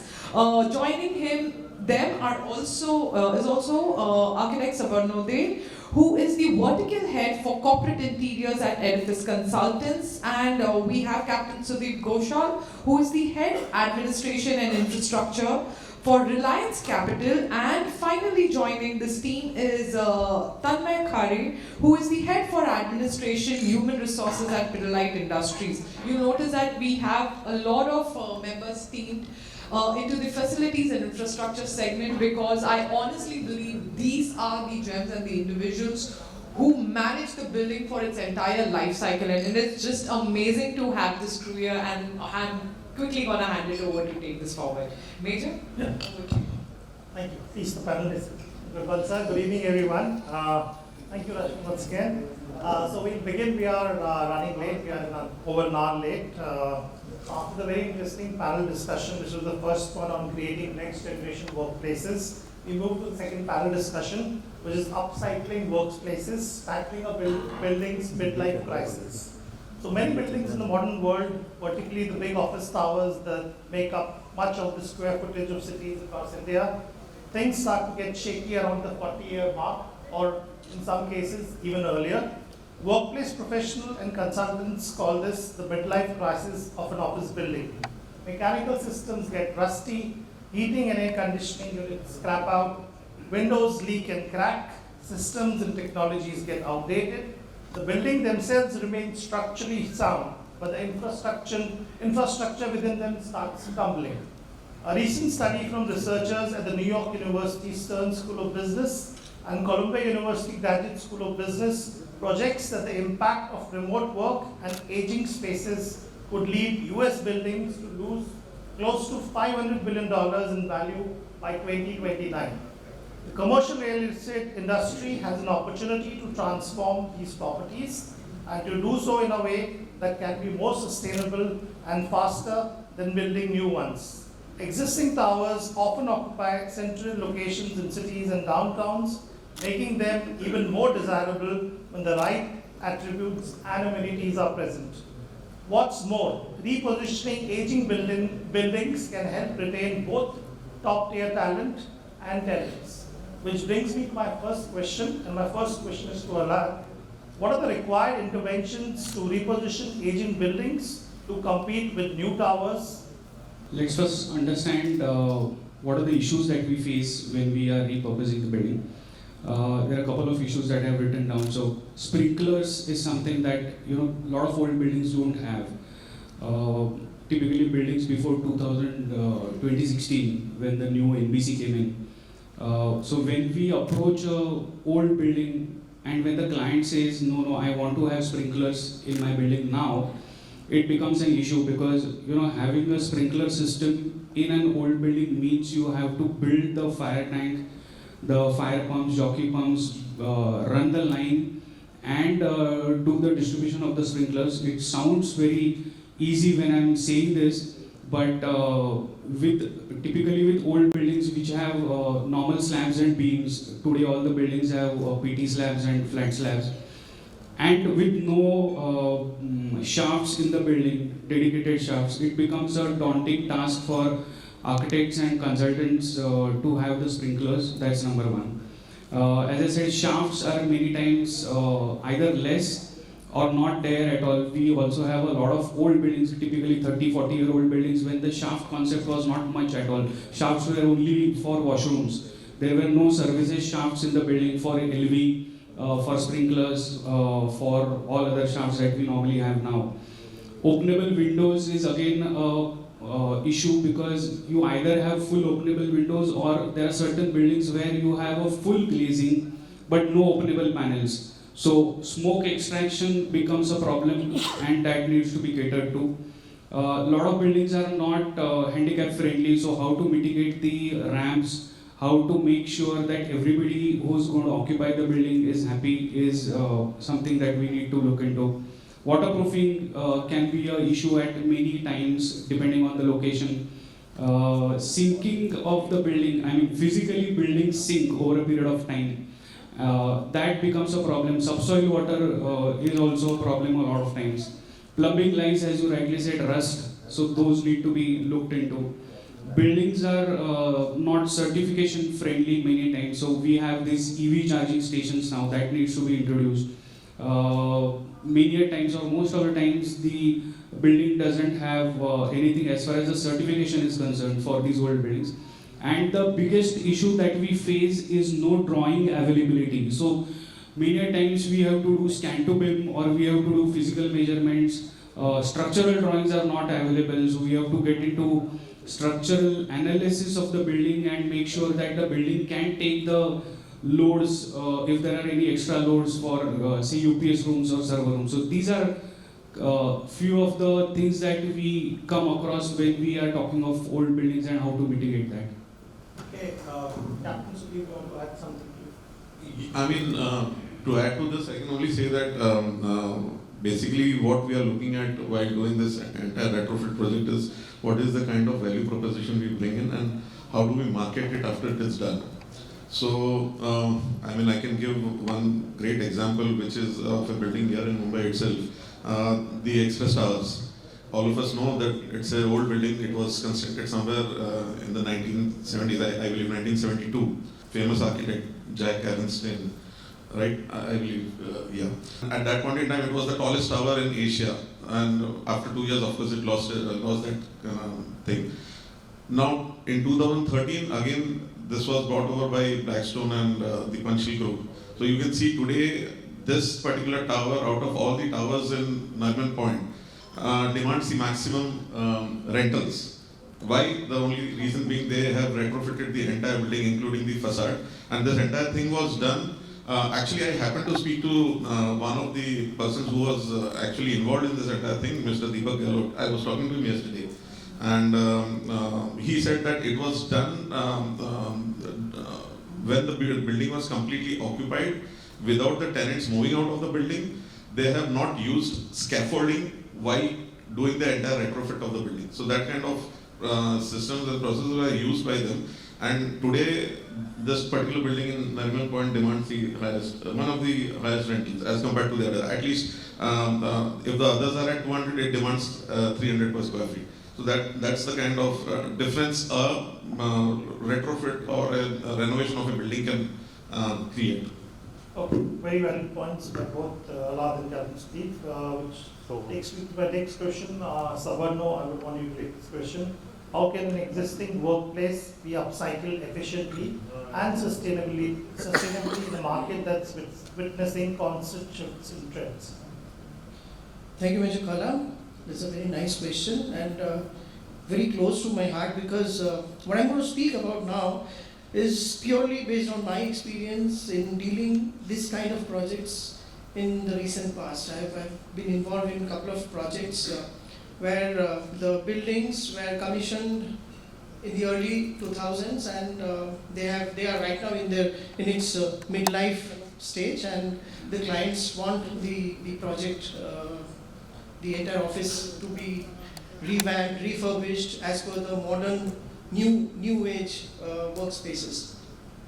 So there are two things that needs to be addressed when we are dealing with this kind of situation. One is the employee-centric matters, like the people who are going to be actually using that space, how we can upgrade the quality of the space, the planning principles, the finishes, all those things. The other aspect, like what Alad Gode just mentioned, is the actual condition of the building. How do we deal with that? So to start with that, what we have realized is that, like you mentioned, half the times you don't get adequate drawings available. If the drawings are available, those will be in blueprints, so those are of no use. You literally have to get the site digitally surveyed, not just for the structure and the base build, but also for the existing services. Because when we're talking about sustainability, we also have to see whether we are in a position to reuse any of the existing services that's available in the building. Second thing is the efficiency of the electromechanical system of the building, because what was highly efficient 20 years back today is completely obsolete. We have better technology, better chillers, highly efficient, sustainable products which are available. So retrofitting an existing MEP setup or electromechanical setup into a new one, that becomes a big challenge. So that is something which needs to be addressed. The other thing is also the structural health of the building. That also needs to be evaluated, and any kind of intervention that is required in terms of leakages. In 20 years, your windows, your facade, they start rattling. So those things have to be addressed. Like he mentioned, PT slabs, those were not of popularity in those days. So half the times you will find. One very important thing I forgot to mention, it is code compliance. So that time in those early 2000s and all, there was no NBC, National Building Code. So buildings were designed based on certain development control rules of the local municipal authority. So like we know that for an office we need a 60-40 ratio for male, female and all that. So based on that, the number of toilets have to be provided. The fire egress capacity has to be based on the national building codes and all those things. But those buildings, they don't meet all those standards. So these are the challenges which we normally face in terms of the building. So wherever it is possible, we try and see whether additional external staircases can be added to mitigate the shortage in terms of number of people those can be evacuated. Or else we go back and tell the client that if you want the building to be commissioned as a new building based on National Building Code and all the modern standards and all that, then you'll have to probably cut down the number of occupants that you have. So this is as far as the main building structure is concerned. Coming to the other aspect, which is with regards to the user experience. So when these buildings were, when offices were done in these buildings 10 years, 15 years back, at that time the only popular thing in the market was open office concept. So by open office concept means it's all workstations, huge, large hallway with a sea of workstations, and you have got some full light spaces and all that. We have evolved beyond that. We have gone far beyond that. Today we are talking about activity-based workspaces. We are talking about, especially after the pandemic, we are talking about hot desking and all. People come to office not every day. So based on all these concepts, the office has to be planned. One of the key things that we keep in mind while designing an office space is employee health and safety.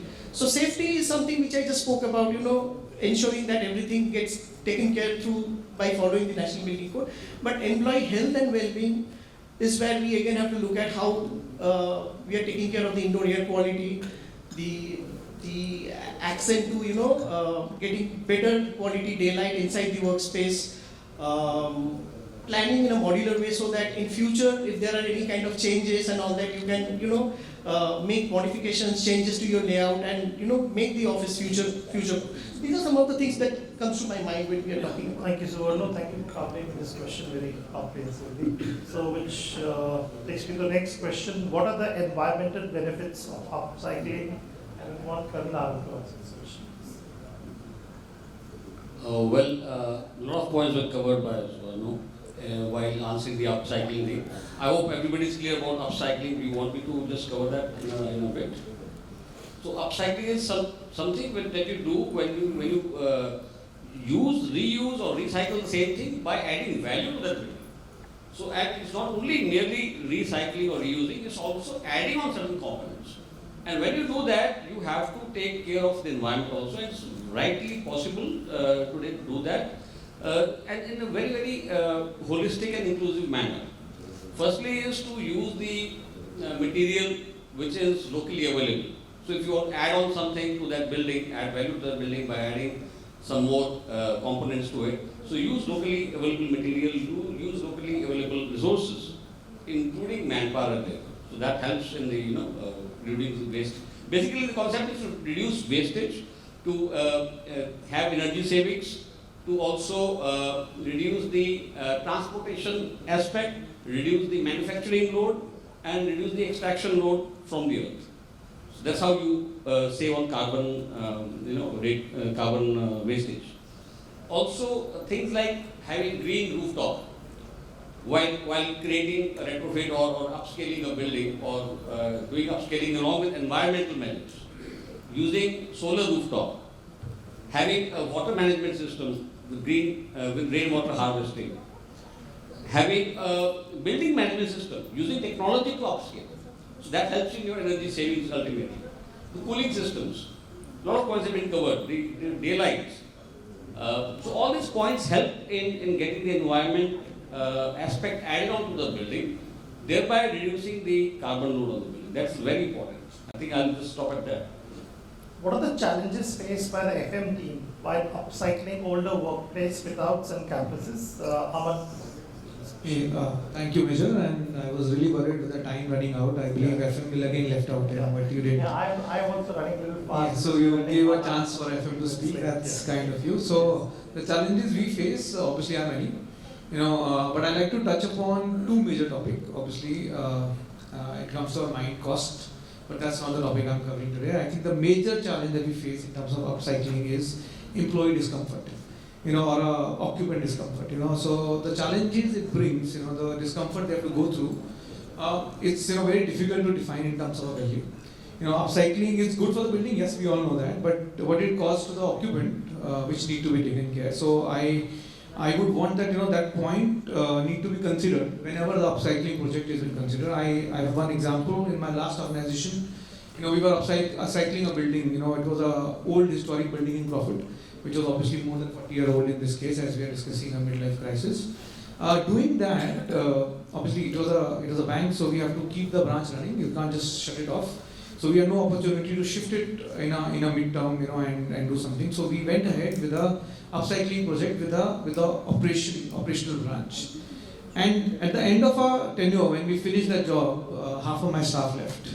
So that was the effect that we went through because of this upcycling thing, that discomfort they all went through. So that is one of the biggest challenges I want to speak about, that make it more difficult for any facility manager to take care. Thank you. Thank you, Aman. Moving on to the next question. What are some of the design and technological interventions that can be integrated to safeguard redundant costs over time? And Tanmay, I would want you to answer this question. So, Nitesh, first of all, I personally believe I'll take it in two parts, the design and the technology. So for design, it is the right intent which is very important. We've come across designs which were full on with partitions, full-height partitions to open office concepts. And now we precisely say we need to design offices which are more agile. Agile, why? Because we are coming up with term or terminologies day in, day out, Gen Z, Y, A, B, C, D, B, kab aa jayega, you never know. And that brings us around the very basic concept of how do we play between certain basic concepts of design. Precisely the light perspective and the air perspective, because these are the two factors which contribute the most to the cost of any operations of a building.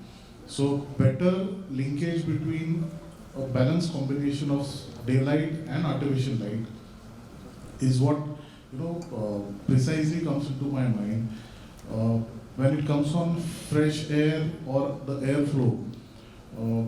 I will again come back to the intent or intention of an organization.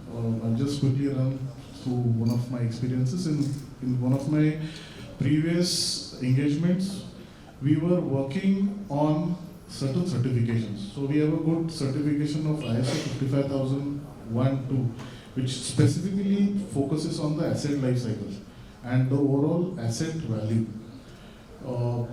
We tried to evaluate the organization in terms of the 1600 odd locations that we were present across. And I'll be very candid on this. We failed to get the essence whether we were ready for 55,000 or not. And with warm hearts, we accepted the fact, because I personally feel failures are also important for us. And with the failures, we had a very drastic observation which came back to the organization, stating certain basic HVACs or split ACs were more than 10 years in the organization. So anyways, we were killing on the power, the maintenance cost. So this made us very precise on being more proactive rather than being predictive at times. And last but not the least, to have a better marriage of assets and the technology, because be it BMS, be it any IoT perspective, be it a single site or be it an implementation at a multiple site, this marriage is very important for you to make sure that you have a better approach in controlling the cost. So it is at a click of a button wherein you control the temperature, wherein you control the consumption, and you have a better proactive maintenance perspective to it. Thank you, Tanmay. So my next question is to Sabarno again. How can scalability and adaptability be addressed in the new upcycling spaces? Interesting question. First of all, I would say we have to be really mindful of the fact that in this ever-changing industry where the business requirement changes every 2 years, 3 years, offices have to be designed keeping in mind, or I would say offices have to be designed future-proofed. So I have listed down a couple of points which will really help, which helps across projects where rapid changes take place within the office landscape. One is planning with complete cavity flooring or false floor. Yeah. So false floor, that ensures that any kind of cabling work, raceways, trunkings, all those things can be taken care of under the floor. And if there is a requirement on day 2, you don't have to break your flooring or break the raceways and relay fresh new raceways and all those things. So that is number one. Number two, which is also a current trend of avoiding false ceiling as far as possible. So that is one, you are achieving very good height, volume within the workspace, and at the same time there is complete freedom for you to have absolute modularity in terms of overall planning of the workspace, modularity in terms of how you plan your false ceiling, how you plan your services above the false ceiling. There are other aspects like I just mentioned about module-based planning or modularity in planning, using demountable partitions, then having or using multi-purpose spaces, creating multi-purpose spaces which can act as different type of, which can help in different type of functions. A common example is cafeteria, which is designed to have, sliding folding partitions which can develop as training rooms, town hall functions and all those things. Also, bringing the latest technology in the workspace within the office environment. Wireless technology, it's now becoming more and more popular. So wireless technology will also ensure that tomorrow if you have a requirement to make changes, modifications, those can be taken care. You really don't have to wire up everything. So those are few of the things which I think can help us. I would like to add something here. Another point which obviously all the points are very, very relevant. Thank you for that. But one of the factor which I think is very relevant here is sitting with the stakeholder and understanding what they expect out of the office. Yeah, once you have that clarity, whether you're looking for this space for next 3 years, you're building a space, obviously you have that kind of vision. But what is after that? Are we looking at this space to be retrofit? We want more collab areas to be changed into workstations, or are we looking for a bigger space? Once you have that clarity, then the planning becomes much easier from an architect, from facilities point of view, and which will impact, Very point. So whether it's a new office space or office to be upcycled, very valid point by Aman. The person who is occupying is the occupier. His feedback is very, very important. Thank you both Subarno and Aman. My last question, I can see the timer buzzing in front of me. Retrofitting an existing old building is costly and involves capex investment. How does IFM convince its CFO to agree to the retrofit budget of the cost? And I want Captain Steve to take this. That's why I left the cost question for you. Aman, can I do it? So I get to answer the worst or the best question. So they call it the budget, right? They call it the budget so that we don't budge from it. Yeah. So we shouldn't. Whatever we have decided, we should get it from them. There is one easy way. We are talking about midlife crisis. In case the crisis of the CFO, he will automatically accept everything. Hookah pani band kar do, which is very much possible by us. But let's not talk about that route. That's the easier route, and that can be implemented once the actual route doesn't work. But going by processes, I would say that we need to have a very compelling business case to be provided to the CFO or the senior management, whoever is going to take the call, and it should basically cover the long-term benefits of doing that retrofit project. Maybe the ROI, which is very important to the financial guys, and next would be of course the value proposition and the strategic value that it will bring after doing this.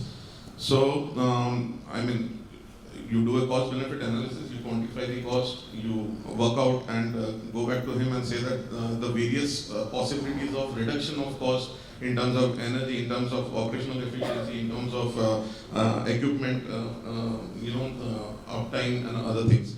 Then next comes the ROI. So you calculate your ROI based on the cost benefit analysis that you have done and present it to him in the way that he wants it to see it, whether it's in the form of IRR, whether it's in the form of NPV, because they love those jargons. So it's better to give them those jargons and get the money out of them, right? Next, I would say, don't create a fear factor, but at least showing the reality of the risk factors that are involved in a old building, especially maintaining an old infrastructure wherein there are chances of equipment failures. At times it will become an emergency. I mean, you will not have control over it, and it becomes an emergency. So showing that perspective, showing the perspective of the safety hazards which are there and which can cause it can be fatal, it can be injuries, a lot many things can happen. So showing that perspective of the risks that are involved.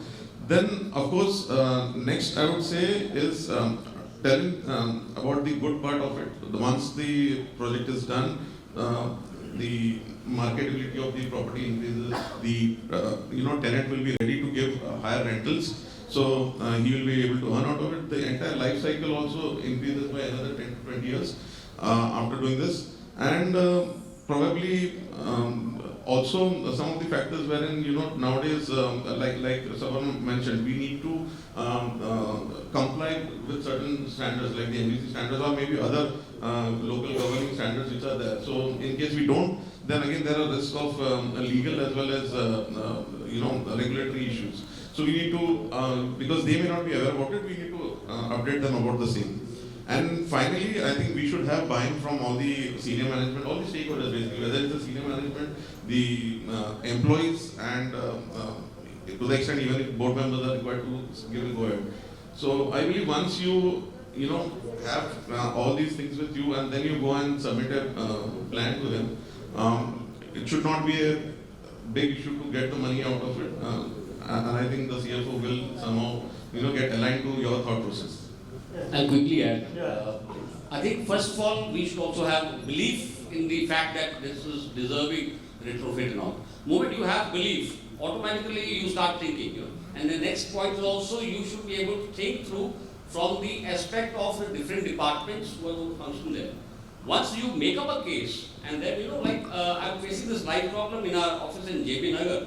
So the building is old. We have a choice either to stay there or move on somewhere else.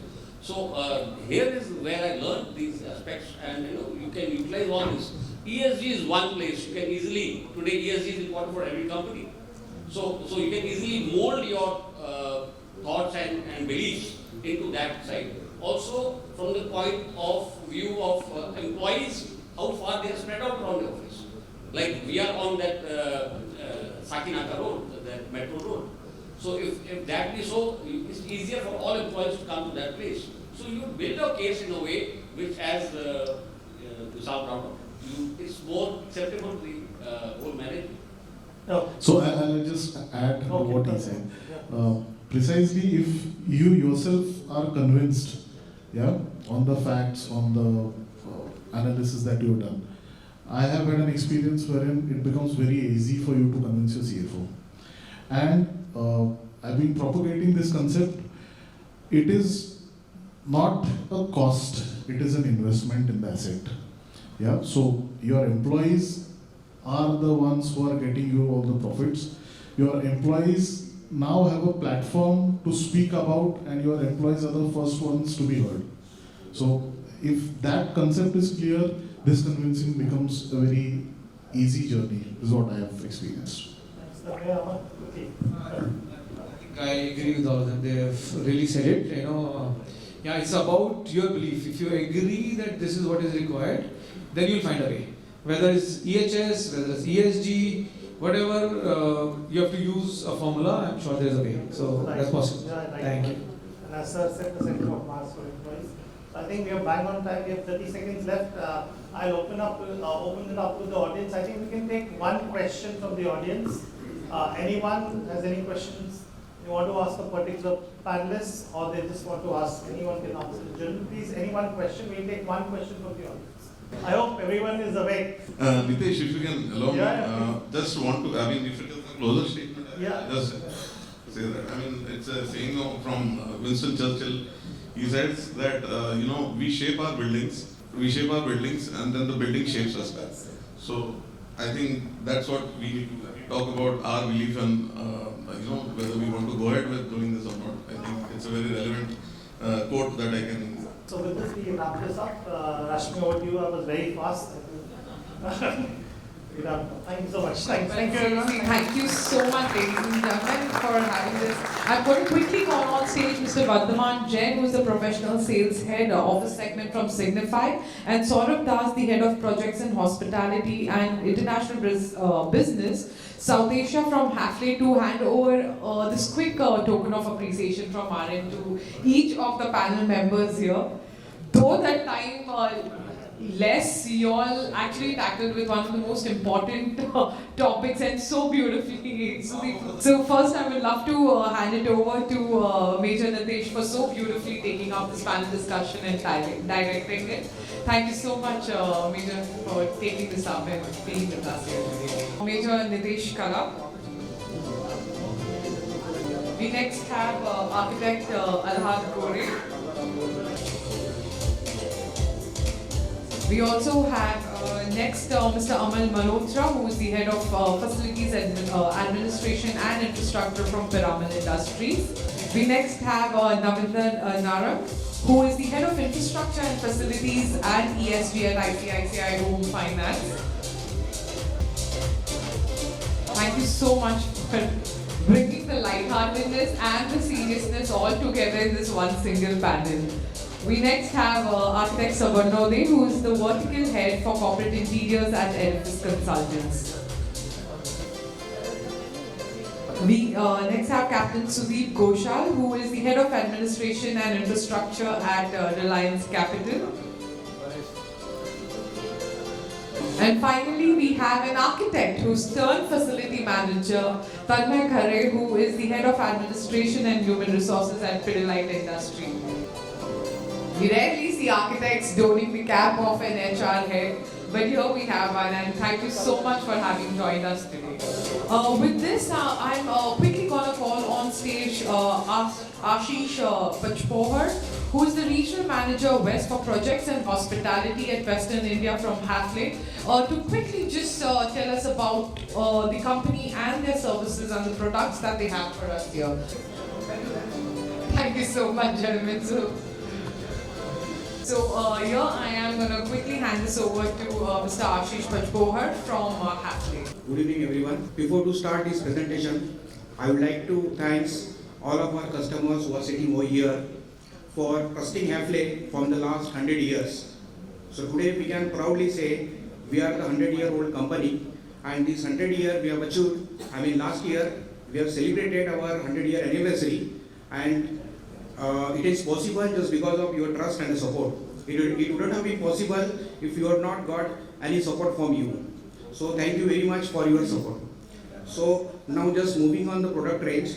So at Hafele, we provide holistic solutions for interior spaces. So when we talk about holistic interior spaces, means we are supplying all category of hardware, all solutions for our Hafele customers. So it includes our door solutions, sliding solutions, automatic doors, furniture solutions, and kitchen solutions. And then other appliances, lighting solutions, surfaces, and water solutions. So if I talk about the door solutions, so all my door solutions includes door automatics, sliding door solutions, wooden doors, tile door solution, glass door solutions, and slider movable walls. So when I talk about the door solutions, so it includes my door automatics. The automatic picture, automatic you can see from this picture. We have different types of automatic fittings in our range. We have sliding fittings. We have swing door automatics also in our range. When office entrances, when we discuss about, so Hafele sliding fittings provide operational functionality, durability, which transfer your office space to aesthetically. So this is our sliding fitting which can be used for your entrance. So this is our range of style doors. In style doors, we can supply door closers and lever handles and lot of other products which can fit into this design element. So we have slider walls for the conference rooms. These are our glass slider walls. These are all without frames. We can supply you with frames also. And in solid surfaces, we have sliding coating partitions. And this sliding coating partition can go up to a height of 17 meters. And it is available in different dB level. It starts from 44 dB to 58 dB. So now this is a very special range of sliding fitting system available with Hafele. So it can take weight up to 500 kg.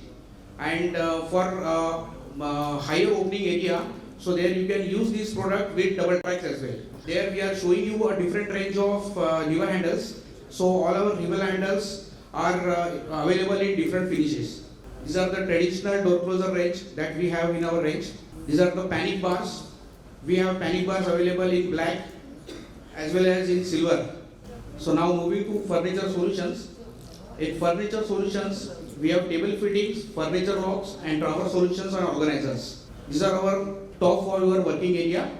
So these are the digital locks. These are our digi-locks, and it can be available in RFID also. So now coming back to lighting solutions. So for lighting solutions, it is divided into two parts: furniture lighting and architecture lighting. So for architecture lighting, we have downlighters, and furniture lightings, we have LED strips that is in our range. So these are few pictures about our ambient lighting. So this is our hero product now. So we are getting a lot of inquiries from the architectural federations about these pantry solutions, and we are supplying pantry to many corporates. So our pantry solutions includes drawer solution, waste management and sink faucets. So you can see these drawer organizers also, and the countertop over that the big hob. So this is the waste management system that can be arranged, and these are the faucet and sink. It is available in different color that can match up to your countertop. Then talking about the appliances with Hafele, we have complete range of built-in appliances, that is dishwasher, coffee machine and kettle, that completes your pantry range. So now talking about the restroom solutions, so we have faucets and waste bins. So you can see from this picture, we have faucets available in different finish also. So now the last product, that is the surfaces. So Hafele, we have 3 different type of surfaces, that is scissor stone, Decton and Terra. These are widely known as quad surfaces. These are very strong and stain resistance and heat resistance. And it is mostly used for the tabletops, worktops, wall cladding, flooring and facades. So you can see how your reception area can look like if it is used with the scissor stone. So this is one picture where you can figure out your tabletop with scissor stone. So for Decton can be used for the facade and high traffic area where durability is essential. So these are a few clients just to name it, and definitely we would like to add more with your support. And of course, it would not be possible without 360-degree support, services from Hafele, that is vision, design, decision and implementation. So in a nutshell, Hafele is about maximizing the value of the space together. So with this, I end my presentation. Thank you. Thank you so much, Mr. Ashish. Now we have the final presentation of this, panel discussion of the day, and I am going to please hold you for just few more, because this one is about this new kid on the block, which is the flex spaces, the co-working spaces, the hybrid models that I've set in. This field and this segment of workspacing has been a very new disruptor, and they have completely changed the way a workspace functions and how even companies function. So to take this up, I am calling the moderator of this panel discussion, which is titled The Changing Nature of Work and Workplaces, Mr. Rajiv Sharma, who is the Vice President for Facilities at Sitco.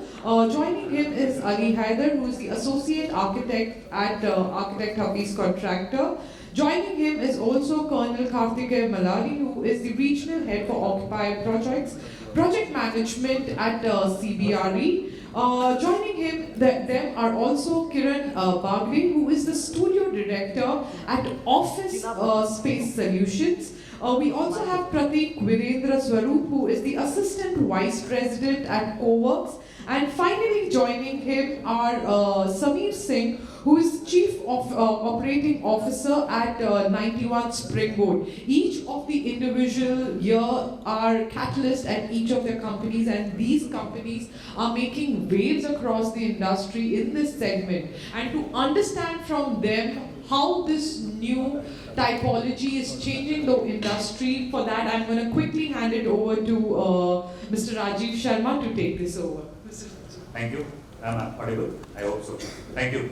Thank you, and I'm really sorry we are holding you back between you and your drinks and dinner, but precisely we'll only take max 15 minutes, because I have drafted a question for each one of you. We're not going to repeat the question to another person. Okay? So to help all of you and to myself as well. So just to start it off, the changing work and the workplace, I think we have all seen this trend from 2020 when COVID kicked in across the globe. So I think it's with everyone, not just we as professionals. I think it is people at our home, our kids, my wife, right, our housemates, everybody has gone through this change, right? But today we will concentrate only on the corporate part of it and what changes it has brought to our work and our workplaces, right? And I have people from architects, from IPCs, from co-working space. So I'm going to ask specific question to them, which is very relevant to the experience they bring on the board. Yeah? Go ahead, let's start.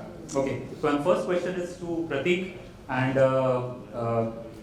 from your experience and the background, Pratik, what are the key elements as per you the new age workplace has and or should have? Thanks, Rajiv, and a very good evening to everyone. Also, thank you for the opportunity to allow me to share my insights on this topic.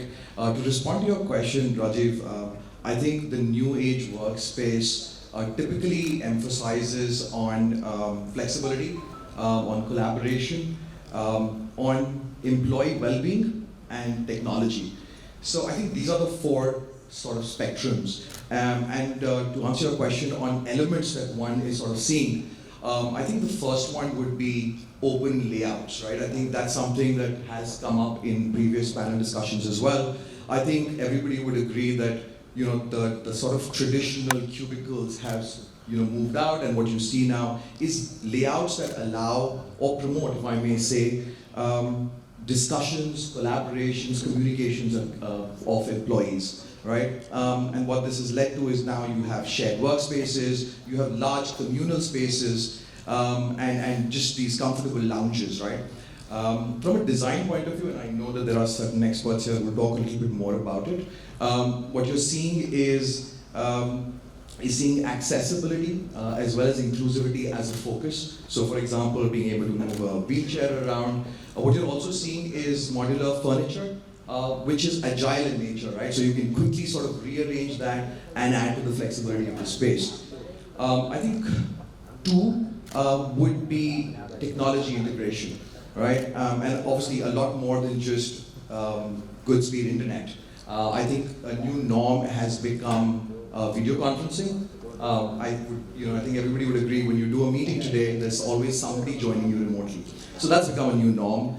We're seeing a lot of collaborating platforms coming in. I think apps as well, right? I think most co-working companies today, if they don't already have one, are working toward a great app to bring in seamless experiences for their customers. I represent CoWorks. We have a beautiful app which allows people to do a lot within the building, and this could be using app as an access. It could mean helping you park your car, booking your meeting rooms, get a cup of coffee when you're in that meeting room. So there's so much happening there. I think a third element that we're seeing is, like I mentioned, well-being of the employee. And then again, I think what is happening in the co-working space as well is standing desks, ergonomical furniture. You're seeing a lot of natural sunlight coming into conversations. I think you're also seeing breakout rooms so that people are able to do a little more than just work. So, if I need to do a quick session of yoga in the middle of the day or the end of the day, I'm happy to have that space. And I think the fourth and the last thing that I'd like to say, an element is definitely that the new age workspace is being designed keeping in mind environmental sustainability, right? And I know that there's been enough conversation about that, but it's the usual culprits, right? We're talking about HVAC systems, we're talking about intelligent lighting systems, what else are we talking about? Recycling concepts, green certifications for buildings. So if I had to summarize this entire conversation, I'd say that you're looking at new age workspaces that are designed to make or increase productivity, to be able to increase collaboration, employee well-being, and to be able to do this in a sort of an adaptive place, because you know that trends will continue to change and technology will continue to change. So yeah, that would be my answer. Thank you. Thanks, Pratik. Thanks. That was pretty elaborate. And while we do this, this all has to be built into a space so that we get those four elements pretty obvious and available for everybody to use. And that's where an architect comes into picture. And we have Ali with us, who has a huge experience of doing projects across the world. So Ali, over to you. That what design changes you have implemented in the recent projects you have completed, keeping this the topic of today in mind. Good evening, everyone. More like a good night in some time, but I will not take up too much of a time. A lot of the points have already been taken care by Pratik, which were very valid. When you start a design and when you enter an office space, so basically when you treat as an architect, your office space is an environment, like how your house is an environment, your office space is an environment. So when you consider an office, there are basically these three things which comes to a mind of an architect. One is your planning, second is your touch and feel, and then third is obviously the technology part of it. Technology has evolved in a way which I cannot really imagine, or maybe I can't speak too much about it. But when it comes to planning, right now a lot of points have already been covered, but I would like to highlight that whatever the case may be, how much evolution is there, at the end the person sitting and working there is a human. And for a basic human to work, there are two things. One is the comfort, and second is the need, the need for to be belonged over there, which is a point I think in a hybrid workspace where you are flexible in your workplaces. So what happens is, at times you are sitting in this workstation, at times you are sitting in that workstation. When you are working in shifts, so you tend to lose the feel of a belonging when you enter office. So that education of a mindset, that is still to be involved here, because when we work with our clients, we get briefs of a space where it has to be flexible, but to be honest, it is still a lot of time for, at least in our country, people to accept the fact that you will have half the people sitting at home, half the people sitting in office. The second issue that comes is the communication part of it. When you are having different work cultures in the same environment where you have work from home, and so the hybrid is basically a concept where you have some of your staff sitting at home and some of your staff working from office. There is a big difference in communication when it comes to resources. Like if you're sitting at home, maybe you're sitting on your laptop, you might not have an internet connection. Like technology, eventually how much ever you evolve. Like we were discussing, when the first presentation started, there was no sound. So technology might have their own issues and glitches, but as a human, the person working there should be happy. He should feel that he wants to go to the office. So when you come to the office, you need to have a human engagement, you need to have community involvement. So a lot of projects that we've done, where Pratik rightly said about breakout areas. So breakout areas is what? Breakout areas is not just an area where you have a snooker table kept, or where you have some sitting where somebody just comes out of the cafe and says. Breakout areas has a lot of things other than that, where you have some kind of innovation from your technology merged, and you can have some setup over there where people can just come and interact, maybe with this media interactive screens over there. People can engage with some amenity like a game or something. So I think these breakout areas are very important. Workspaces as such in office, I will not speak too much about, because right now the planning part of it is very taken care, where you have a work table, you have your side tables, whatever. But there are other aspects, like you have a smart locker system that has come up, where different shifts people come, they still feel that is their locker. But eventually what will happen is, at the end, when the other shift comes in, they punch, they feel that is their locker. I am pretty sure a lot of people know about it. So those kind of elements involved in a design is very important. And speaking about natural light, ventilation, sustainability, I am pretty sure all the architects, designers and the people experiencing here, they all know about it. So I will not elaborate too much on that. Thanks. Thanks, Ali. And before we started, we were chatting, and Ali is doing the rosa, so I said, you can choose to talk less. But I think he has not agreed to my point. So with the smart working or with the co-working, right, and giving an option for people to work from wherever they are, right, close to their home, right, co-working or the managed spaces have actually taken a big jump in the last 2 years. And we have somebody from office with us, Kiran. And so Kiran, you may want to highlight on your client demands. So when you work with them or on creating a co-working space or a managed space, what are the specific demands your clients have put in across to you? I think quite a few demands, I would say.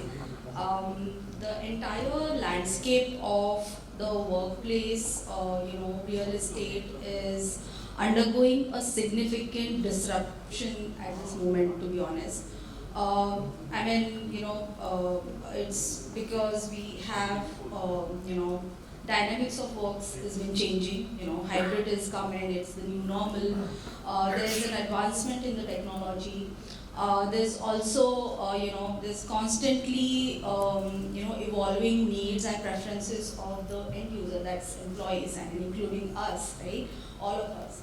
So that's about real estate, and what comes into picture is the flexible workspaces, and that comes as a very handy and I would say a very viable solution. Because it gives you, locational options. People do want to cut short on their travel time and, work from something which is closer, from a branch or something which is close to home, co-working space. And instead of, rather than, traveling all the way to their main branch into a CBD, right? So that sort of, is the flexible workspace environment which everyone is, looking at. And it also gives you a flexibility, and it caters to the on-demand, needs of meetings and, be it virtual meetings or in-person collaboration. So there are, AWFIS has these opportunities where, we do have virtual flex spaces, virtual flex arrangements, and we also have, as part of our co-working centers, we also have these really flexible, plans where you can opt for, all these on-demand meetings and collaboration. Speaking of clients, I think in terms of we have seen actually demand of a flexible workspace over a conventional one, especially from IT and tech sector, which now has been joined by banking and financial services and BPO clients as well. I think in terms of, if we have to look at where we are and where we are heading to, there are a few statistics which has been put together from the industry research in 2023. Flex spaces have been extremely significantly, on I would say on a saving mode, because it's approximately 20 to 22%. And that's because now companies and clients are paying a fixed rent for the space which they are using. And that sort of significantly is not reducing the overhead expenses which they would have otherwise spent on, utilities and maintenance and housekeeping, etc. So also in terms of footprint, if you were to see, flex spaces have tripled from 20 million square feet in 2019 to 57 million square feet in 2023 in tier 1 cities. Numbers are different, but the same ratio applies to tier 2 cities as well. And as a result, of course, indeed we do have, a continued opportunity for co-working and managed office, emerging in the coming future. Just to add a little upon, how the trends have also changed in, past few years post-pandemic as well. Co-working centers have not, they have actually outgrown of being merely a workplace, but they are now transformed into, I would say, a self-contained ecosystem, which is actually helping all the individuals, perceive their personal and professional growth objectives as part of their career and within the workplace. I think in terms of, and specifically for managed offices and co-working spaces, as Prateek and Ali rightly mentioned, that the different typology of spaces, including, in-house cafeterias and yogas and, yoga spaces and gyms and meditation rooms and different settings of collaboration, different spaces where people can go relax and have a me time. Including nowadays, childcare services are also being offered. So that becomes like a package which is adding to the holistic well-being of that particular individual. So I think to summarize, I would say that in terms of in terms of as a design fraternity and as all our vendor partners who are helping us create these workplaces, we do have a bright future as our economy continues to grow. And as responsible creators, I think we do also have tremendous opportunities to create places for better living and work and play, I would say. And at the same time, consciously developing a platform which is a sustainable platform which inculcates the growth of each one of us as professionals and also adds to the sustainability for our environment. Thank you. Thanks, Kiran. Thank you so much. Move on to Samir. Samir, you again come from a co-working background, but a specific question on the technology, right? To you, that from whatever products you handle in your space, how effective or what solution from a technology AI perspective you provide to your clients, which help them in this need of evolving work and workplaces? So thanks Rajiv. Thank you LP Media for giving the opportunity to become a part of the panel. So my view is, and this is my view and basis the interactions that we have with our clients, AI is not yet an order qualifier yet. And I think even if it's an order winner, it's for a very select number of clientele for whom there are select and niche products which are available on the market. Having said that, and therefore I don't think AI in particular has yet reached that stage wherein it's a must have, it's still a nice to have. Having said that, I think my view is when it comes to technology, technology is an enabler, right?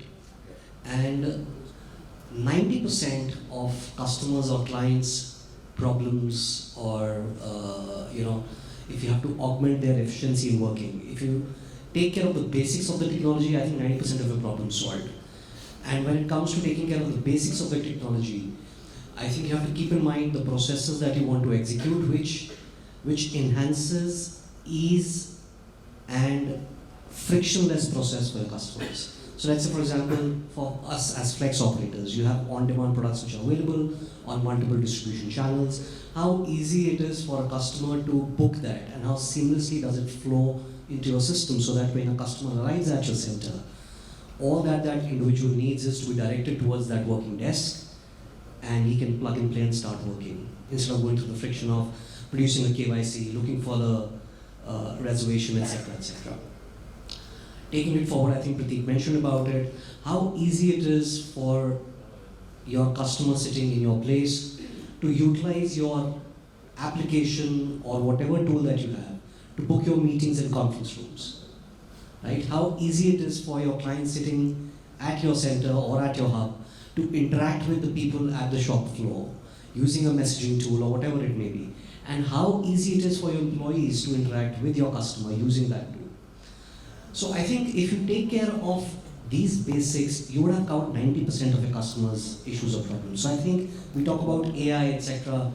From a facility point of view, I think enough was spoken about IoT devices. They make a lot of sense from a point of view of sustainability, ESG, etc., etc. Another, I think, an important aspect of technology which we are seeing benefits the experience for the client is use of technology in the entire design process. You get an RFP, you feed in your numbers, how quickly are you able to turn around test fit layouts, how quickly are you able to turn around customized designs as per the RFP that you got. And I think AI and technology over there benefits a lot. Virtual tours for your clients so that they are able to come and visit in spite of being at a remote location. And even for us, it's an effortless filtration if somebody's already taken a look at your place to do virtual tours. I think where AI makes a lot of sense, and with AI what I mean is machine learning, deep learning, etc., is for us as operators or us as organizations or companies, because there's so much of data that is being utilized today, either on your CRM tools or through the messaging chats, so there's so much of data that's available. If you're able to harness that, clean it, sanitize it, put it into a data lake and run analytics on it, I think we as operators can benefit a lot from the AI technology to lead more strategic decisions which are backed up by data. So that's my view overall from the perspective of the client as well as the operators. Thanks, Amit. And see, howsoever technology implementation we do, there has to be a human behind to manage everything, right? And that's where our last question is on. And that's for you, Karthikeyan. So, is there a need for managers to learn how to manage their team in such fast-changing environments? Thank you for saying this is the last question. I think I perked up the interest. And I also have the very envious task of closing a long session. So I hope that I'll keep it very short. I'll just give a small example. Everybody talked about flexible office and all that. But it's been 5 years since I've been in the new avatar of mine post my retirement from the army. And every day I go and sit on the same seat. Okay, so I don't know how many of you would relate to this, but every morning I go to office, I'm sitting more or less on the same seat. So it's a habit which is there. We do tend to have homing instincts. We want to be in areas which are familiar to us. We want to have a little bit of private space, though we are in a public space. We spend most of our waking hours in offices. Tell me, I think most of us leave home early in the morning, and by the time we get home, it's already dark. So most of our day is spent in the office, and therefore we all want to grab a little bit of our own me space in that. But then flexible spaces, hybrid spaces, co-working spaces, collab spaces are all public spaces. They've taken away the cabin. How do we transition from the old cabin to this new place? I don't know how many of you are there who have transformed from the old system, or the facility managers who had to move from the cabin for every senior person to asking them to come out and sit in the open. I don't think that was a good or an enviable task for anybody. It needed something to be led from the front. It needed seniors to come out and be willing to sit in that open space and be part of the change. Very difficult, because the older the people are, the seniors are generally older. Don't take my example, but still, they are a bit, okay, let's not say older, let's more senior in service, and they are more used to the old thing. And they are the people who have to come and change the most. And they are the influencers, they are the decision makers, they are the people who are actually managers. So we need to understand the new way of doing things. They have to lead the change from upfront. It's a powerful statement if the CEO of a company comes out and sits in a common area, or a manager or an MD comes and sits in a front area, and then everybody else will follow suit. And I think thousands of examples are there where corporates have got this inbuilt culture of leading change there. So training, absolutely required. How we go about it, you can do it like the army. It says you jolly well do it. And we send you off to a course which is far away from family and home, and they shut you up in a campus and say you learn, and then you come back. Okay, that's one way of doing it. Oh, we have a collaborative, more nuanced way of doing it. Managers need to be trained for every role which they're coming into, and also into every situation and change. And mind you, we are in a time of tremendous change. Last 3 years have witnessed a workplace disruption like none, and the technology which is leaping at us and changing so fast. We are already designing yesterday's office. All the architects here are going to agree with. We were already designing yesterday's office, and technology which is 2 years old. Technology is keeping up so fast. So we will have to be a flexible and trained managerial staff, and I think change comes from the top. Yeah. Thank you. Thank you. And I'm sorry, guys. That's my twin up there. It's not me. Thank you, Karan. And that was the last question, just to wrap up. See, we all of us have spoken. Yeah, I'm bang on time. I'm giving back 3 minutes to all of you. So we all are from a different aspects of ensuring that an employee has a good working environment when he or she walks into the office space, right?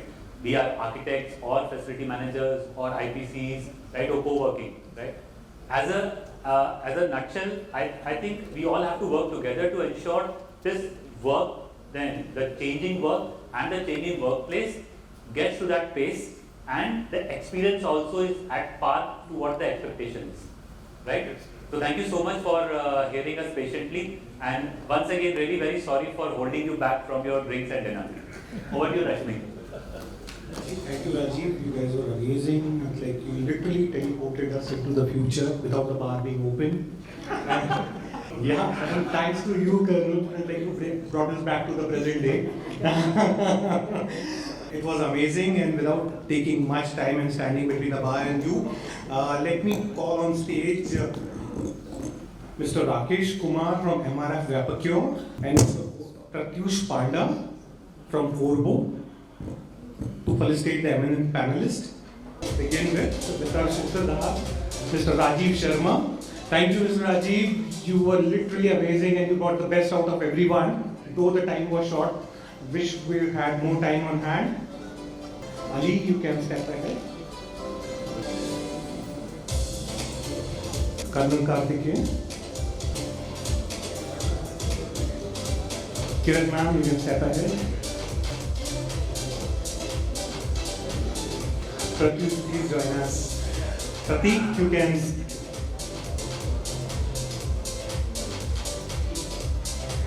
Mr. Sameer, if you can step ahead. May I please request all of you to stay behind for a group photo? You can join Pratyush for the group photo.